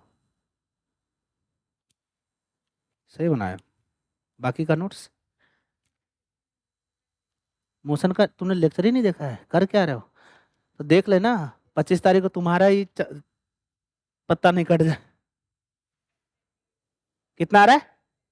10 सेंटीमीटर आ रहा है सबका।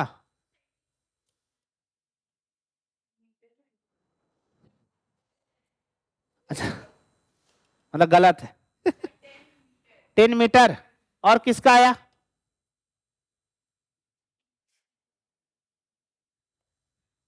वो तुम लोग भी हो, आंसर नहीं आ रहा है तो बोलो ना, बोलना ऐसे। तुम लोग ऐसा डाउन क्यों लग रहे हो? कितना आया तुम लोग का?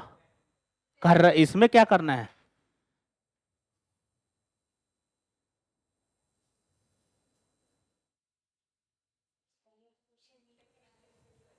आया 10 आया ना।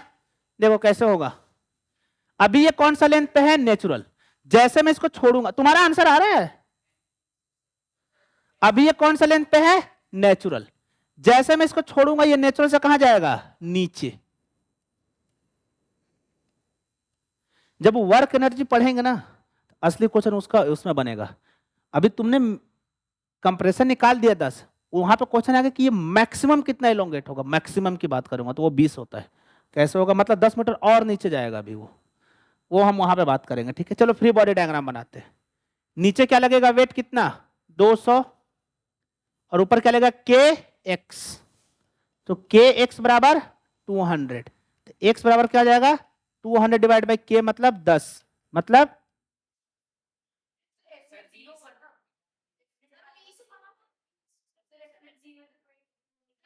हाँ एक मिनट एक, अरे थम जाओ। यहाँ पे मैंने 20 लिख दिया, 10 लिख दिया था। एफ नेट जीरो तो मैं जीरो ही तो कर रहा हूँ। 10 मीटर। क्लियर है? चलो बढ़िया है, 10 मीटर आ गया अक्षरस। क्योंकि यहां पे अभी भी एक्सेलरेशन जीरो हो गया बट वेलोसिटी है, तो उसकी वजह से वो और नीचे जाएगा। हाँ बिल्कुल। ये हो जाएगा मीन पोजीशन। ये इससे 10 मीटर नीचे हो जाएगा एक्सट्रीम। और इससे ऊपर भी जो नेचुरल लेंथ है वो भी एक्सट्रीम। ये करेगा तुम्हारा ऑसिलेटरी मोशन जिसमें एम्पलीट्यूड कितना होगा? 10। हाँ उसी को हम लोग जो जो डिस्टेंस होता है ना मीन से एक्सट्रीम उसको बोलते हैं हम लोग एम्पलीट्यूड। तो यहाँ पे एम्पलीट्यूड कितना होगा? 10। क्लियर? वो हम करेंगे जब पढ़ना होगा उस वक्त डिटेल में आएंगे। क्लियर है स्प्रिंग फोर्स तक? कोई कंफ्यूजन यहां तक? तो बहुत हो गया इलेक्ट्रोमैग्नेटिक फोर्स। अगला आ जाओ न्यूक्लियर फोर्स, जिसको कि हम लोग क्या बोलते हैं? Strong nuclear force. क्लियर है? देखो इसका जन्म कैसे हुआ मैं बहुत अच्छे से कहानी बताता हूं। एक एटम उठाते हैं, ठीक है? मान लो कोई एक एटम उठा लिया। तुम लोग एटॉमिक नंबर वगैरह पढ़े हो? किसका पढ़े हो? अरे किसी एक है 30 तक याद है? अरे हो गया, तुम बहुत एक्साइटेड मोड में रहते हो। चलो ठीक है, जिसको जितना याद हो उससे कोई, हम फिलहाल छोटे मोटे बात पे आते हैं। चलो हम आ जाते हैं, 10 किसका होता है? 11, बहुत चर्चा वाला चीज है, चलो 11 ही ले लेता हूं। सोडियम को उठाते हैं, ठीक है। क्या होता है सिंबल? खाली एटॉमिक नंबर ही याद रखो, सिंबल भी याद रखो, एन ए। क्लियर है? अच्छा तुमने ये भी पढ़ा होगा कि एक एटम में ना बीच में जो पोर्शन उसको क्या बोलते हैं? क्या बोलते हैं? न्यूक्लियस, ठीक है। इसके अंदर क्या होता है?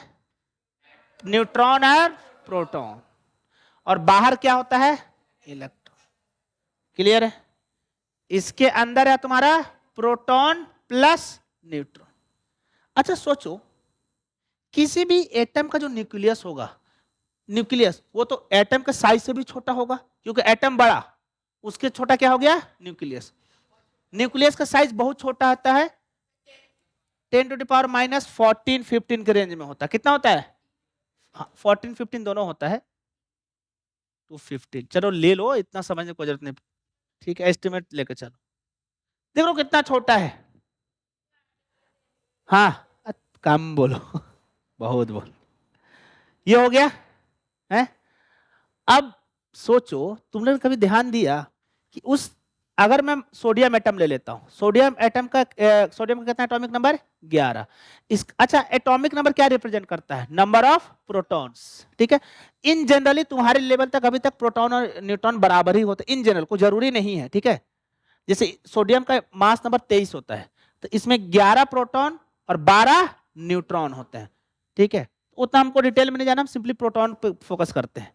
इस छोटे से जगह पे, इस कितने रेंज में? 10⁻⁻40 का स्पेस में 11 प्रोटॉन है। कितना है? 11। मतलब यहां भी, यहां भी, यहां भी, हर जगह। समझ में आ रहा है? अच्छा प्रोटॉन का मास भी होता है, बहुत बढ़िया। तो चलो हम इसमें ना इसको थोड़ा सा बड़ा करके बनाते हैं, और 11 नहीं, सिर्फ मैं 2-3 को दिखाता हूं। एक प्रोटॉन यहां, एक प्रोटॉन यहां, एक प्रोटॉन यहां, एक प्रोटॉन यहां, ठीक है। अब देखो ये प्रोटॉन क्या करेगा? इसको धक्का देगा। कौन सा फोर्स? Coulombic force. कौन सा फोर्स? कोलंबिक, दो चार्ज के बीच में। अच्छा ये इसको भी धक्का देगा, ये इसको भी धक्का देगा, ये इसको भी धक्का देगा। अच्छा अट्रैक्शन फोर्स भी है। प्रोटॉन का मास, ये भी इसका मास, ये इसको खींचेगा भी, ये भी इसको खींचेगा, ये भी इसको खींचेगा, ये भी खींचेगा। बट ये खींचने वाला मास फोर्स क्या होगा? बहुत ही कम, नियरली अबाउट जीरो, बहुत छोटा, नियरली अबाउट जीरो। बट ये जो दूर फेंकने वाला जो फोर्स है ना, वो बहुत ज्यादा है।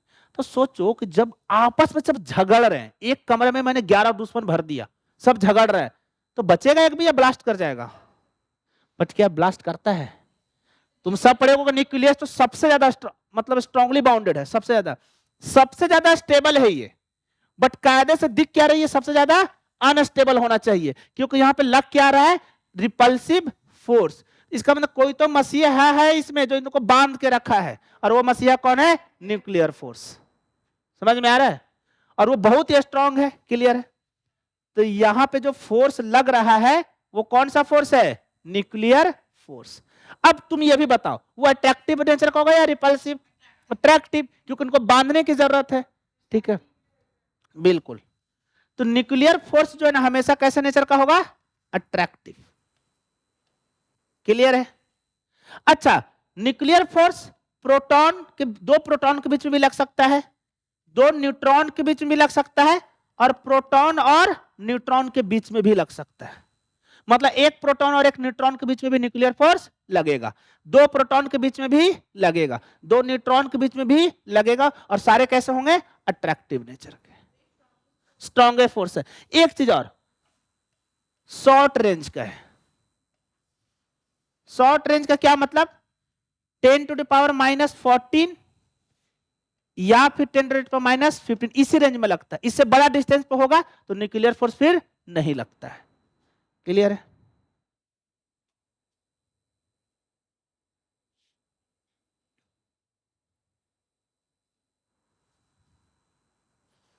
समझ में आया? बहुत बढ़िया, बहुत बढ़िया, पता करना, good question, you are a good question. कैसा होगा भाई बता? नॉन कांटेक्ट मतलब तुम, नहीं नहीं बहुत बढ़िया, सही जा रहे हो तुम, टॉप मारेगा पीछे से ये अगली बार। क्लियर है? अच्छा तुम भी वही करता है, तुम इसको मत दोषो, सेम करता है ना दोनों, ये नहीं, ये दोनों 8 क्लास से वही हाल है दोनों का।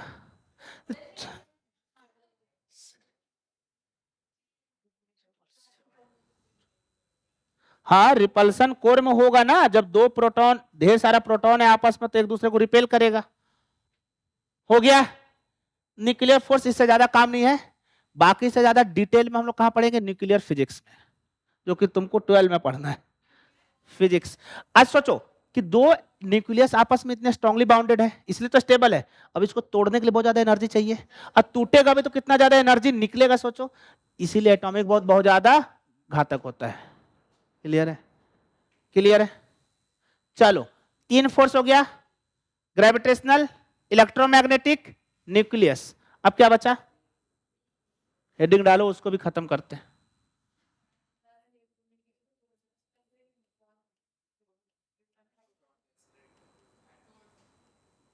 सुनो, अभी तुम ये पढ़ लो, बाद में न्यूक्लियस को तोड़ना और न्यूट्रॉन को तोड़ना। अब देखो, लो कौन तोड़ रहा था? न्यूक्लियस को, मैं न्यूट्रॉन को तोड़ देता हूं। तुम लोग सोच रहे हो न्यूट्रॉन, अच्छा फंडामेंटल पार्टिकल कौन है? इलेक्ट्रॉन। तुम्हारे लेवल पे क्वार्क्स नहीं आता है। इलेक्ट्रॉन, प्रोटॉन, न्यूट्रॉन में फंडामेंटल कौन है? इलेक्ट्रॉन, क्योंकि इलेक्ट्रॉन को तोड़ा नहीं जा, प्रोटॉन और न्यूट्रॉन टूटता है। और देखो अभी जस्ट तोड़ूंगा मैं, देखो ये एक न्यूट्रॉन है, अरे इधर देखो, तुम्हें लोग तोड़ लो, एक न्यूट्रॉन है। जब न्यूट्रॉन प्रोटॉन में बदलता है, ऐसा होता है, न्यूट्रॉन किस में बदलेगा? प्रोटॉन में, तो निकलता है एक इलेक्ट्रॉन, प्लस बनता है एक, बताओ क्या बनता होगा? नहीं न्यूक्लियर फिजिक्स पढ़ना है, मिक्स है। हाँ न्यूट्रिनो, क्या बनता है? न्यूट्रिनो। न्यूट्रिनो नहीं पढ़े हो?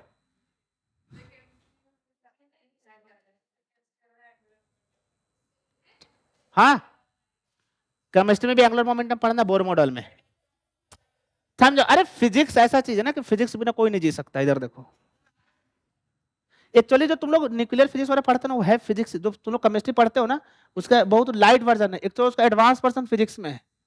इधर देखो, तुम लोग बोर मॉडल वगैरह पढ़े होगे हैं?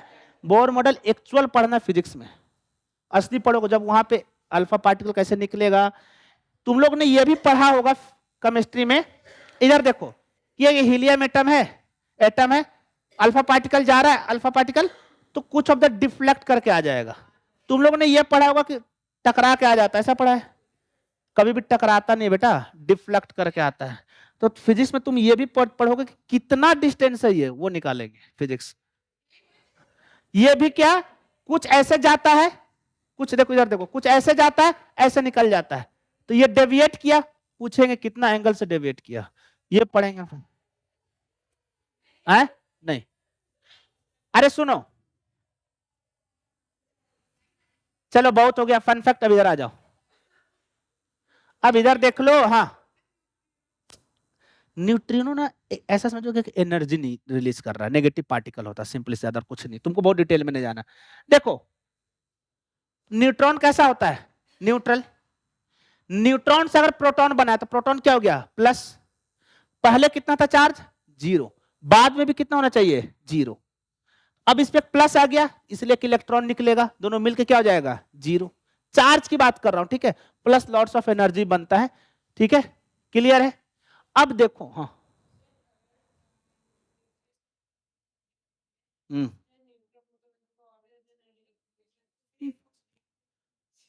टूट जाओ, नहीं बहुत बढ़िया। देखो ये जो टूटता है ना, टूटने में जो चेंजेस आ रहे हैं, जो फोर्स लग रहे हैं ना, वो वीक है, बट यहाँ पे बहुत स्लाइटली चेंज हो रहा है ना, देखो मैं बता रहा हूं, रुक जाओ। यहाँ पे जो एनर्जी रिलीज हो रहा है, ठीक है। अच्छा, इस पूरे प्रोसेस को हम लोग बोलते हैं बीटा प्लस डीके। क्या बोलते हैं? Beta plus DK. Beta B से डिनोट करते हैं, अल्फा बीटा याद है ना, ये अल्फा होता है, ये बीटा होता है, इसको क्या बोलते हैं? Beta plus. अच्छा, जब एक प्रोटॉन भी किसमें टूटता है? न्यूट्रॉन में। तो वो क्या करता है कि प्रोटॉन पहले एक इलेक्ट्रॉन लेता है और किसमें कन्वर्ट कर जाता है? न्यूट्रॉन में। प्लस में यहां पर रिलीज होता है एंटी न्यूट्रिनो। ठीक, मत जाओ बहुत डिटेल में, मत, इतना डिटेल में जाना है नहीं। इसको लोग बोलते हैं माइनस बीटा डीके। मैं बता रहा हूं क्यों पढ़ा रहा हूं, तुम बस इसको लिखो ना, मैं बता रहा हूं तुमको कहां काम है, इससे ज्यादा मुझे नहीं जाना है। इसमें हो क्या रहा है ना, नहीं पढ़ना उतना डिटेल में हीरो। मैं ये बता रहा हूं कि यहाँ पे इंटर कन्वर्जन हो रहा है ना, न्यूट्रॉन से प्रोटॉन, प्रोटॉन से न्यूट्रॉन में कन्वर्जन हो रहा है। तो टूटने के लिए, तोड़ने के लिए कुछ फोर्स लगेगा ना यहाँ पे, ठीक है। यही फोर्स क्या होता है? बहुत वीक होता है। क्लियर है? आपस में जो अंदर है ना, अंदर आसानी से कन्वर्जन होता है, समझ में आ रहा है ना, बाहर नहीं निकाल सकते, ये अंदर ही अंदर चल रहा है खेल, आसानी से। नहीं तो बाहर निकलेगा, इसलिए तो बाहर निकलता है। जैसे कि न्यूक्लियस से जब चेंज हुआ ना, तो इलेक्ट्रॉन प्रोटॉन से निकलेगा और इलेक्ट्रॉन बाहर निकल जाएगा। इसको लोग इमिशन बोलते हैं, इमिशन स्पेक्ट्रम अगर पढ़ना है डिटेल में, तो इसलिए मैं तुम लोग इतना नहीं पढ़ा रहा हूँ। सिंपली बस ये जानो कि ये जो कन्वर्जन होता है, इसमें जो फोर्सेस लग रहे हैं, उसी को हम लोग क्या बोलते हैं? Weak force. तुमको इससे ज्यादा मतलब नहीं है।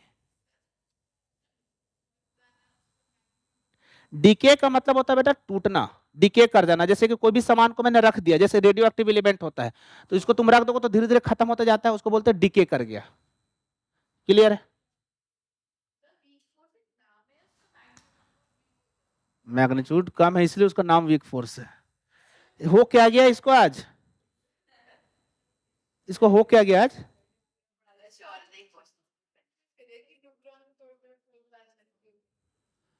सही है ना तुम? दिमाग सही है ना आज? मुझे तुम ऐसे हालात सही नहीं लग रहा है तुम्हारा।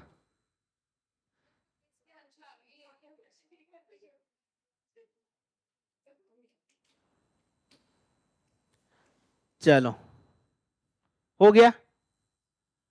तो हमने नेचर में चार फोर्सेस देखे, ओवरऑल चार फोर्सेस होते, उसी के अंदर सारे फोर्सेस आते हैं। एक वीक हो गया, एक स्ट्रांग हो गया, इलेक्ट्रोमैग्नेटिक हो गया और ग्रेविटेशनल हो गया। क्लियर है? हाँ, ग्रेविटी वीक ही होता है, सबसे वीक होता है, तो फिर उसको वीक क्यों नहीं बोलते हैं? तुम मुझे बताना, ये तुमसे क्वेश्चन। चलो, ये फोर्सेस के बारे में हो गया। अब हम लोग शुरू से इस चैप्टर का सबसे पहला जो पोर्शन, उसको लोग क्या बोलते हैं? इनर्शिया। हेडिंग डालो, लिख, क्या होता है इनर्शिया?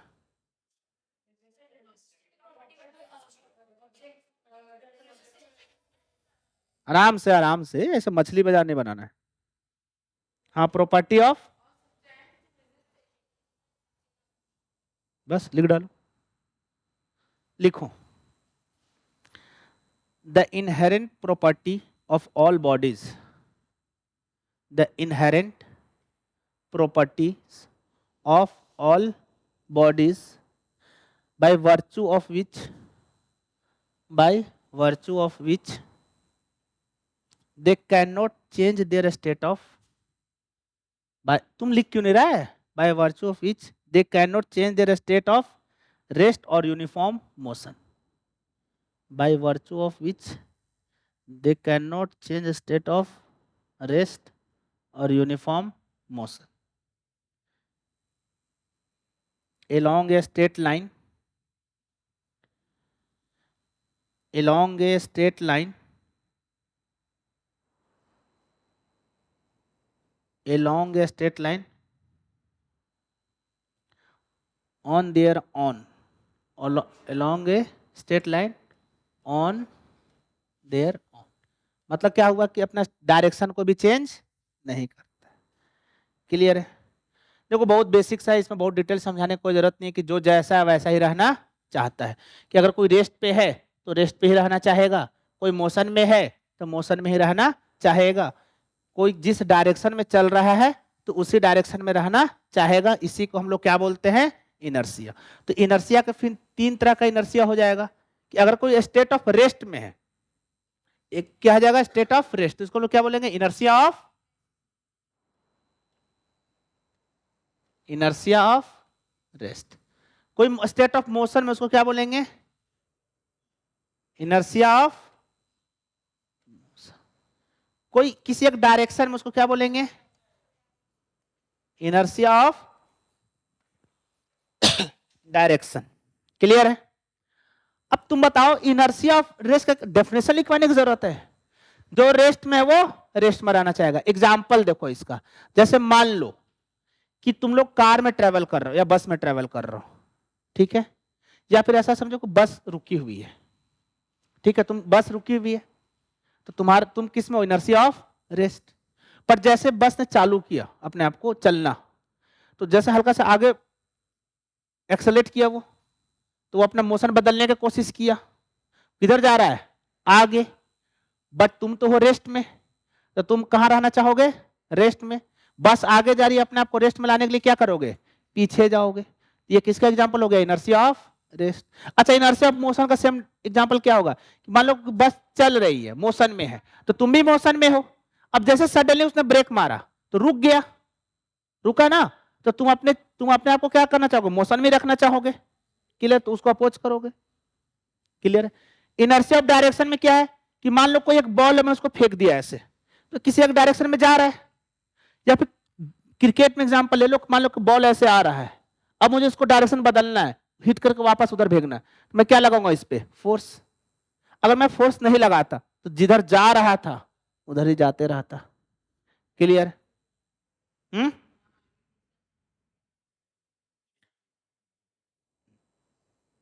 तो उसको फोर्स लग रहा है, कौन सा फोर्स लग रहा है बताओ भाई, फ्रिक्शनल फोर्स लग रहा है उस पर। इनर्शिया क्या बोलता है कि जो जैसा वैसा रहना चाहेगा, बस इससे ज्यादा कुछ नहीं। कब तक? जब तक उस पर फोर्स ना लग जाए। इनर्शिया टेंडेंसी है, और जब तक तब तक अगर ऐड कर दिया तो फिर वो क्या बन जाएगा न्यूटन का पहला लॉ। हेडिंग डाल, हाँ पूछो।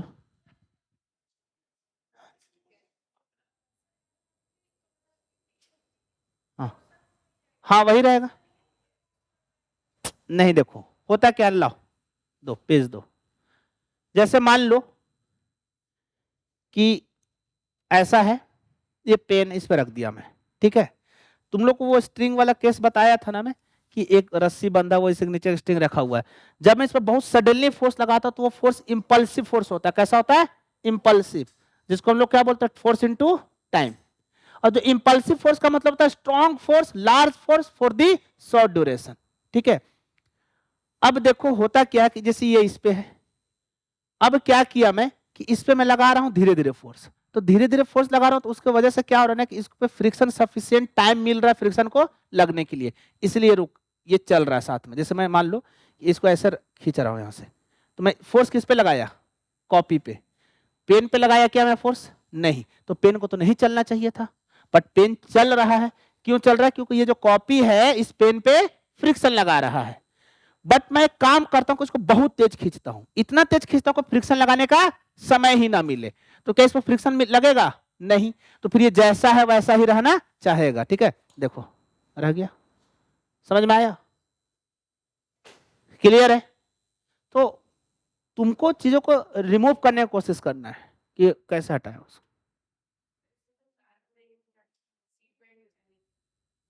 हाँ तो इसीलिए तो सील बेल्ट लगाया जाता है। फिजिक्स ना पढ़े होते तो तुम अभी बैलगाड़ी पे चल रहे होते। ठीक है, और उसमें अच्छा था सील बेल्ट की जरूरत नहीं पड़ती तुमको। तो लिखो अब पहला लॉ,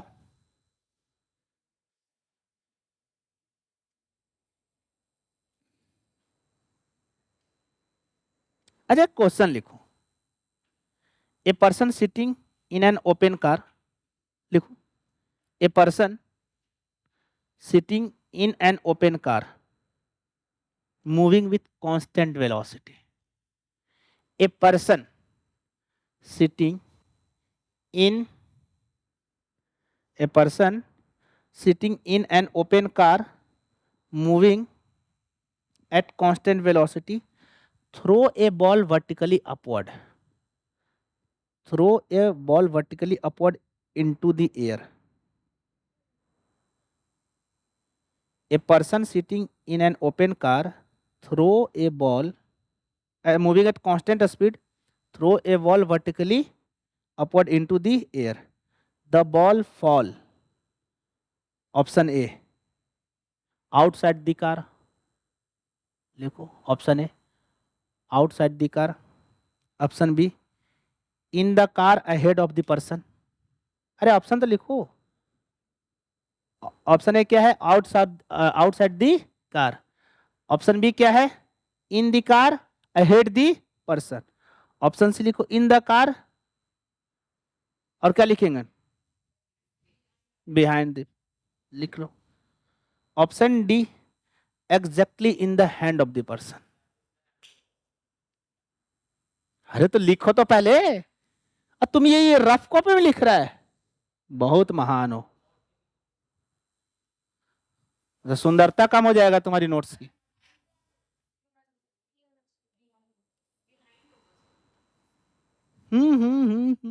लगा लो अपना अपना बुद्धि, तुमको अपने बुद्धि पे डाउट होना चाहिए, तो तुम ना 2-3 बार सोचा करो।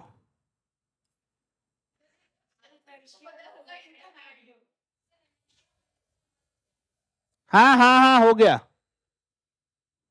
तुम लोग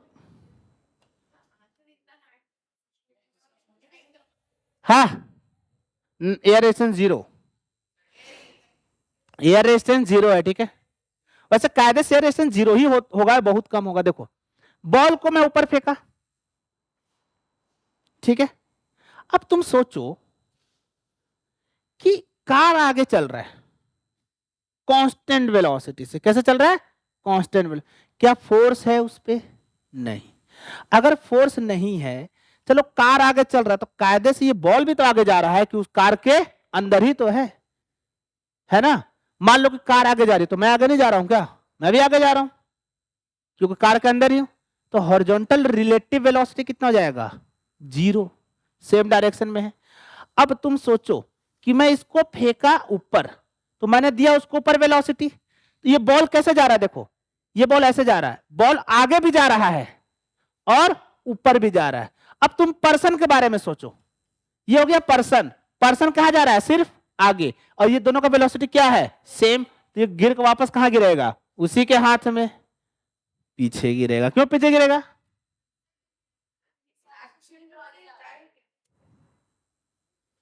अरे थोड़ा सा तो बुद्धि लगाओ। नहीं नहीं, कहां फेंकते हो कैसे फेंकते हो, तुम्हारे पास ओपन कार है सनरूफ वाली है, फेंक के देखना, ठीक। देखो एक बात बता रहा सुनो, आइडियल केस में क्या होगा, रियल केस में कि तुम अगर ओपन रूप से फेंकते हो तो हल्का सा पीछे गिरेगा, उसके पीछे रीजन है क्योंकि एयर रेजिस्टेंस दोनों पे अलग अलग लग रहा है। अगर एयर रेजिस्टेंस भी दोनों पे सेम लगता तो कोई दिक्कत नहीं था, ठीक है। एक काम करना, गाड़ी को तुम बहुत ही स्लो चलाना आराम से, और अच्छा खासा ऊपर फेंकना, मतलब बहुत ज्यादा ऐसा नहीं कि एकदम 400 मीटर फेंक दिए, मतलब 30-40 मीटर तक फेंकना ऊपर, देखना तुम्हारे हाथ में ही आगे गिरेगा। क्लियर है, समझ में आया ये हाथ में क्यों गिरेगा। अच्छा मान लो कि अगर ये कार एक्सेलरेट कर रहा होता तो क्या हाथ में गिरता,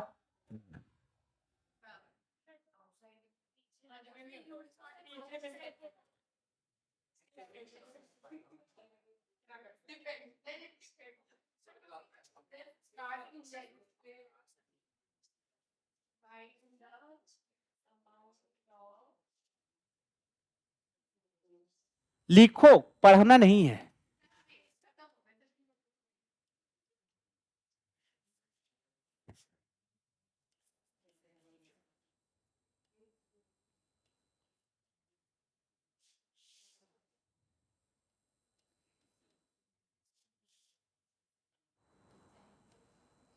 हाँ जिसका नहीं देखा ना लिखा हुआ मैं फेंक दूंगा मैं।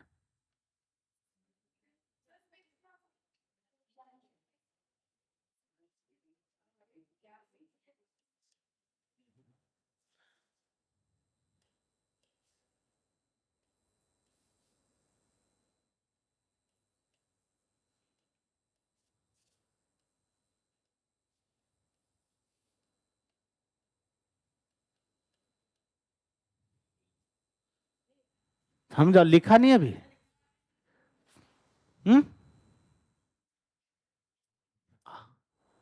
बहुत बढ़िया, पहले ही से मूव कर रहा है।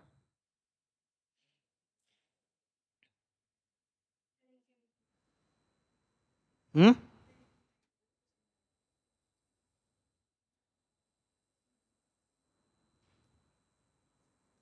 बताओ भाई, आंसर क्या होगा? बी। तुम भाई, अरे ऑप्शन, अरे एक मिनट, तुम उसको क्यों नोटिफाई कर रहे हो? छोड़ दो। चलो किसका, एक मिनट मैं सबसे पूछ लेता हूं, कितनों का आंसर ए है? सबको हाथ उठाना है। ए कितनों का है? बी कितनों का है? हाँ हीरो, तुम्हारा बी आया था तो हाथ उठाओ। कितनों का सी है? कितनों का डी है? अब तुम लोग किसी में नहीं हो, एक ऑप्शन ई बनाऊं मैं? बताओ किधर हो? है? अच्छा एक बात बताओ, यहां पढ़ो, मूविंग विथ कांस्टेंट वेलोसिटी, अगर वेलोसिटी कांस्टेंट है तो फोर्स कितना?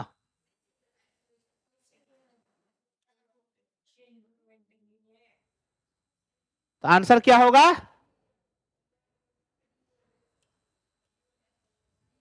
चलो अच्छा है, मैक्सिमम का तो सही था, बट तुम लोग भी ध्यान रखो। हाँ, वो तो एक्सेप्शन, उसको रहने का आदत है। चलो अगला हेडिंग डालो, लिखो Newton first law of motion. First नहीं लिखोगे, पहले दूसरा में भागोगे।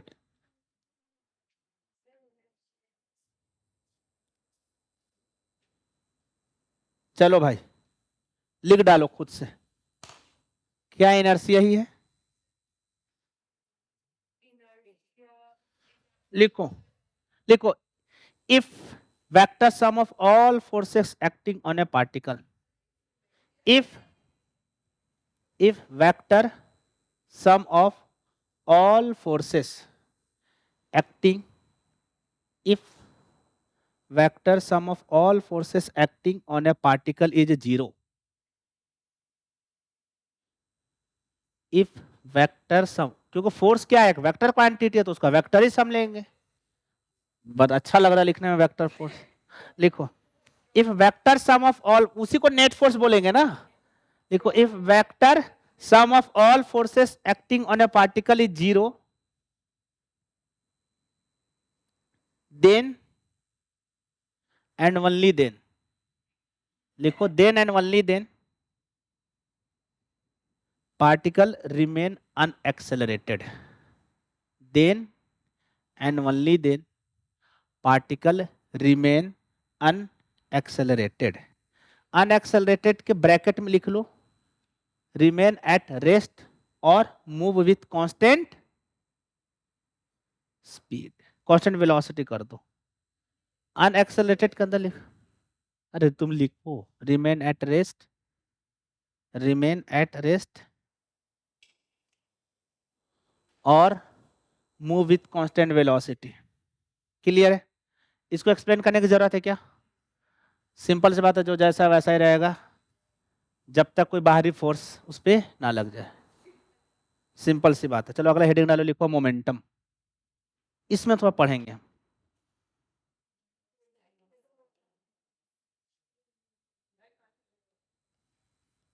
किसको टाइम खत्म चाहिए?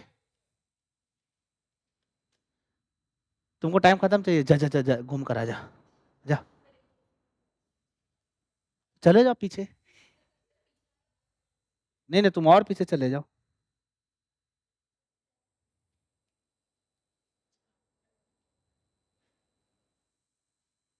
क्या होता है मोमेंटम का? एक डेफिनेशन दिया था मैं, अमाउंट ऑफ वेलोसिटी। अरे नहीं नहीं नहीं, अरे वो तो है ही।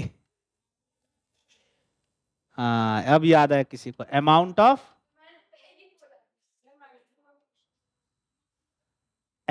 देखो एक बात बता रहा हूं, जैसे कि इसका मतलब क्या है, इसका एक डेफिनेशन और भी है। वो एक्चुअल डेफिनेशन क्या है? प्रोडक्ट ऑफ मास एंड, तुम लोग आज के क्लास वेलोसिटी, P बराबर mv। वेलोसिटी एक वेक्टर क्वांटिटी है, वेक्टर को एक स्केलर से मल्टीप्लाई किया तो रिजल्टेंट क्या बनेगा, वेक्टर। क्लियर है? इसीलिए मोमेंटम कैसा क्वांटिटी है, वेक्टर क्वांटिटी। चलो इसको थोड़ा सा महसूस करने की कोशिश करेंगे मोमेंटम होता क्या है। जैसे मान लो तुम लोग का अमाउंट ऑफ मोशन का मतलब तुम लोग को पता है क्या लगता है, सिर्फ वेलोसिटी। ऐसा लगेगा कि एक कार है, जो कोई रेसिंग कार है, मान लो 200 किलोमीटर का स्पीड से आ रहा है, और एक ट्रेन है आराम से 10 के स्पीड से आ रहा है, 10 किलोमीटर पर आवर, और जो कार है वो 200 किलोमीटर पर आवर। तो तुमसे कुछ पूछा जाएगा कि सबसे ज्यादा मोशन किसका है, तो तुम बोलोगे कार का। क्यों भाई? क्योंकि कार का स्पीड ज्यादा है। बट कायदे से आंसर गलत है। मोशन में सिर्फ स्पीड काउंट नहीं होता है, मोशन में स्पीड इनटू मास काउंट होता है। क्लियर है? तो स्पीड इनटू मास भी लोगे ना, तो ट्रेन का ना मास बहुत ज्यादा होता है। अगर वो 10 से मल्टीप्लाई भी कर दोगे उसको वेलोसिटी से, तो उसका मोशन कार से बहुत ज्यादा हो जाएगा। तो इसलिए मोशन किसका ज्यादा है यहाँ पे, ट्रेन का। तो मोशन में तुमको मास और वेलोसिटी के प्रोडक्ट को देखना होगा, ना कि वेलोसिटी और ना कि मास। क्लियर है? अब आ जाते इसके यूनिट पे। अगर तुम इसका यूनिट की बात करते हो तो ये हो क्या जाएगा, m मतलब kg, वेलोसिटी क्या हो जाएगा, मीटर पर सेकेंड। ये कौन सा यूनिट हो गया, SI यूनिट। फिर एक अगला यूनिट क्या हो जाएगा, ग्राम सेंटीमीटर पर सेकेंड, वो क्या हो जाएगा, CGS यूनिट। क्लियर है यहां तक? कैसा क्वांटिटी है ये? हाँ स्केलर है, लिख दो तुम ना प्रॉपर नींद लिया करो। ठीक है? ये कैसा क्वांटिटी है, वेक्टर क्वांटिटी। क्लियर है? मतलब ये क्लास में पढ़ाए हुए चीज को तुम अगर ऐसे कर रहे हो तो तुमको जरूरत है प्रॉपर नींद। चलो अब देखो, जो मोस्ट इंपॉर्टेंट चीज तुम लोगों को क्लास में भी बताया था, बट उसमें एक थोड़ा सा कंफ्यूजन था, mv। Now we have to draw, देखो ये थोड़ा इंपॉर्टेंट है, ड्रॉ ग्राफ बिटवीन, सबसे पहला मोमेंटम वर्सेस वेलोसिटी। अगर तुम ध्यान से देखो तो हमें जो ग्राफ बनाना है किसका बनाना है, मोमेंटम और वेलोसिटी का। तो मोमेंटम को रखूंगा y पे और वेलोसिटी को x पे। अब तुम इक्वेशन देखो क्या होता है, p equal to M V. y पे क्या है, मोमेंटम, इसको थोड़ी देर के लिए y से डिनोट करते हैं। m क्या है, मास, कीपिंग मास कांस्टेंट, मास को चेंज नहीं कर रहा, मास को चेंज कर सकता हूं, बट यहां पे मैंने इस ब्रैकेट में लिख देना कि मास क्या है, कांस्टेंट। क्लियर है? अब वेलोसिटी किधर है, x पे, तो y is equal to M X is a straight line passing through origin. तो इसका ग्राफ कैसा बनेगा, कुछ ऐसा। क्लियर है? दूसरा ग्राफ देखो, जो कि लास्ट टाइम हमने गड़बड़ किया था, क्या था, हमें अब ग्राफ बनाना है मोमेंटम वर्सेस मास, कीपिंग वेलोसिटी कांस्टेंट। वेलोसिटी को क्या रख दिया, कांस्टेंट। अब देखो अगर मैं ग्राफ बनाऊंगा तो इधर मैं क्या रख रहा हूं, मोमेंटम, इधर क्या रख रहा हूं, मास। यहां पे मास चेंज हो रहा है, हाँ होगा। हमने बोला ना कि मास को वेरी कर रहे हैं। ऐसा समझो कि एक कार है, हम उसको कांस्टेंट वेलोसिटी से चला रहे हैं, पहले उस पर 10 kg का सामान रखे, फिर 20 kg का सामान रख दिए, फिर 30 kg का सामान रख दिए, पर मैं वेलोसिटी कांस्टेंट रख रहा हूं, तो मोमेंटम बदलेगा कि नहीं, बदलेगा। तो फिर वापस से देखो P बराबर क्या हो जाएगा, एम वी। P कहां है, Y पे, M किधर है, X पे, और इसमें V क्या है, कांस्टेंट। तो क्या हो जाएगा, चलो C मान लेता हूं इसको, Y इक्वल टू CX या फिर KX या MX। फिर से क्या हो गया, एक स्ट्रेट लाइन कहां से पास करेगा, ऑरिजिन से। वापस से ग्राफ कैसा होगा, एक ऐसा। क्लियर है? अब दूसरा लिखो इसमें, इसी में भी एक और ग्राफ बनाना है। इसमें एक और ग्राफ क्या है, अब most important, graph between velocity and mass. किसको कांस्टेंट रखूंगा, कीपिंग मोमेंटम कांस्टेंट, मोमेंटम। इसमें कोई हल्ला नहीं करेगा कहां से कैसा आया, जो बता रहा हूं कॉपी कर लेना। P equal to M V. इस बार ये क्या है, कांस्टेंट।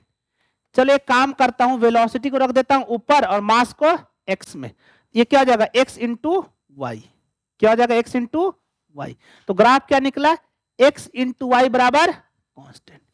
इसको हम लोग बोलते हैं, बस खाली लिख लो कहां से कैसा आया, इसको लोग बोलते हैं हाइपरबोला। इसका ग्राफ जब भी कुछ ऐसा ग्राफ दिखे ना तुमको ऐसा कि x इंटू वाई बराबर 2 या फिर x इंटू वाई बराबर 3, मतलब कोई भी एक कांस्टेंट नंबर, उसका ग्राफ ऐसा बनता है। उतना दिमाग नहीं लगाना, कॉपी करो बस फिलहाल। इसका ग्राफ कैसा बनेगा, ऐसा। यहां पे कांस्टेंट क्या है, मोमेंटम इज कांस्टेंट। नहीं, जाके इंफिनिटी पे टच करेगा। कहां टच करेगा, इंफिनिटी पे। बिल्कुल ऐसा होगा, देखो कायदे से ग्राफ ऐसा बनेगा, ये देखो।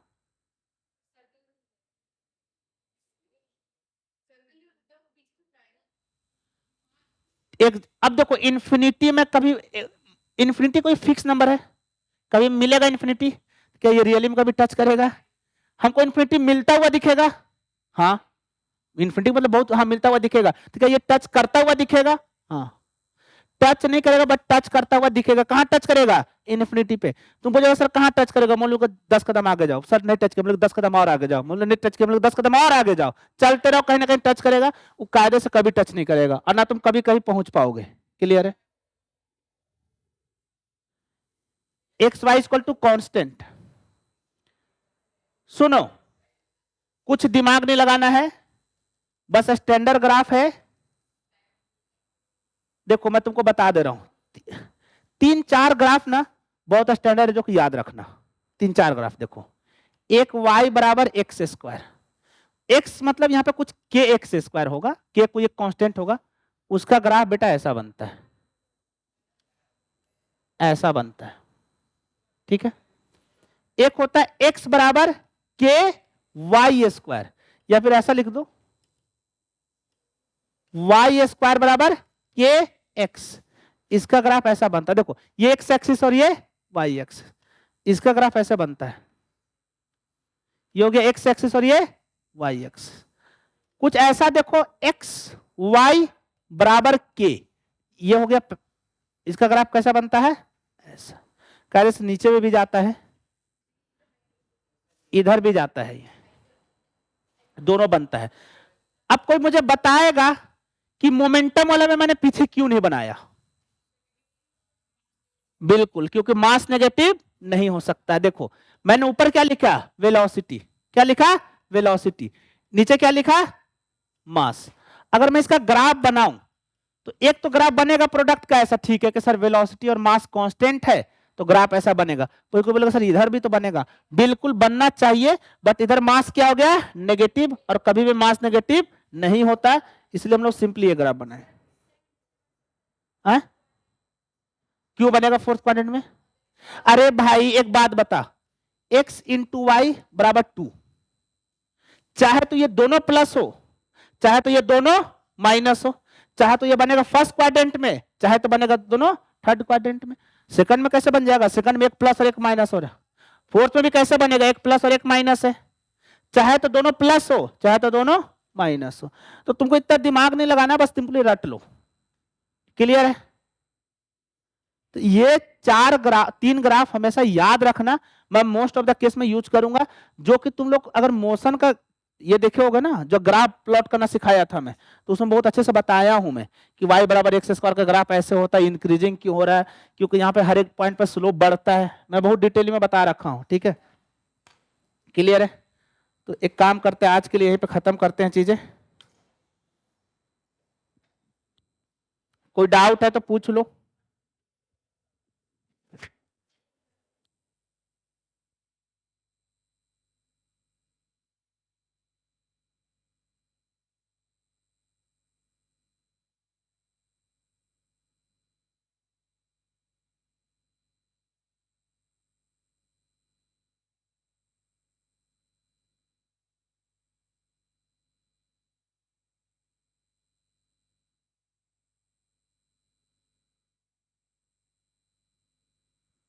कर रहे हो। क्वेश्चन नंबर 8 ना, हाँ इधर देखो, y इक्वल टू ई का पावर x, ठीक है, इनटू में cot x, इसको डिफरेंशिएट करना है, निकालना क्या, dy by D x, dy by D x. करोगे तब तो डाउट आएगा, किसने किया ही नहीं है। एक फॉर्मूला होता है बेटा, डी ई के power x over D x का वैल्यू होता है ई के पावर x, मतलब ई के पावर x का डिफरेंशिएशन क्या रहता है, ई के पावर x, सिंपल सा। अब इसको डिफरेंशिएट करना है, तो ये दो फंक्शन है, एक फंक्शन ये, दूसरा ये। क्या बताया था, पहले को बाहर निकालो, दूसरे को डिफरेंशिएट, तो पहले को बाहर निकाल दिया। cot x का डिफरेंशिएशन बताओ,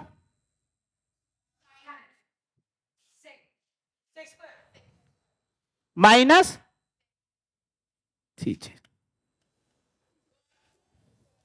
tan का क्या होता है, सेक, प्लस, अब दूसरे को बाहर निकालो, cot x, और e के पावर x का क्या हो जाएगा, e के पावर x। क्लियर है, बस यही था, हो गया।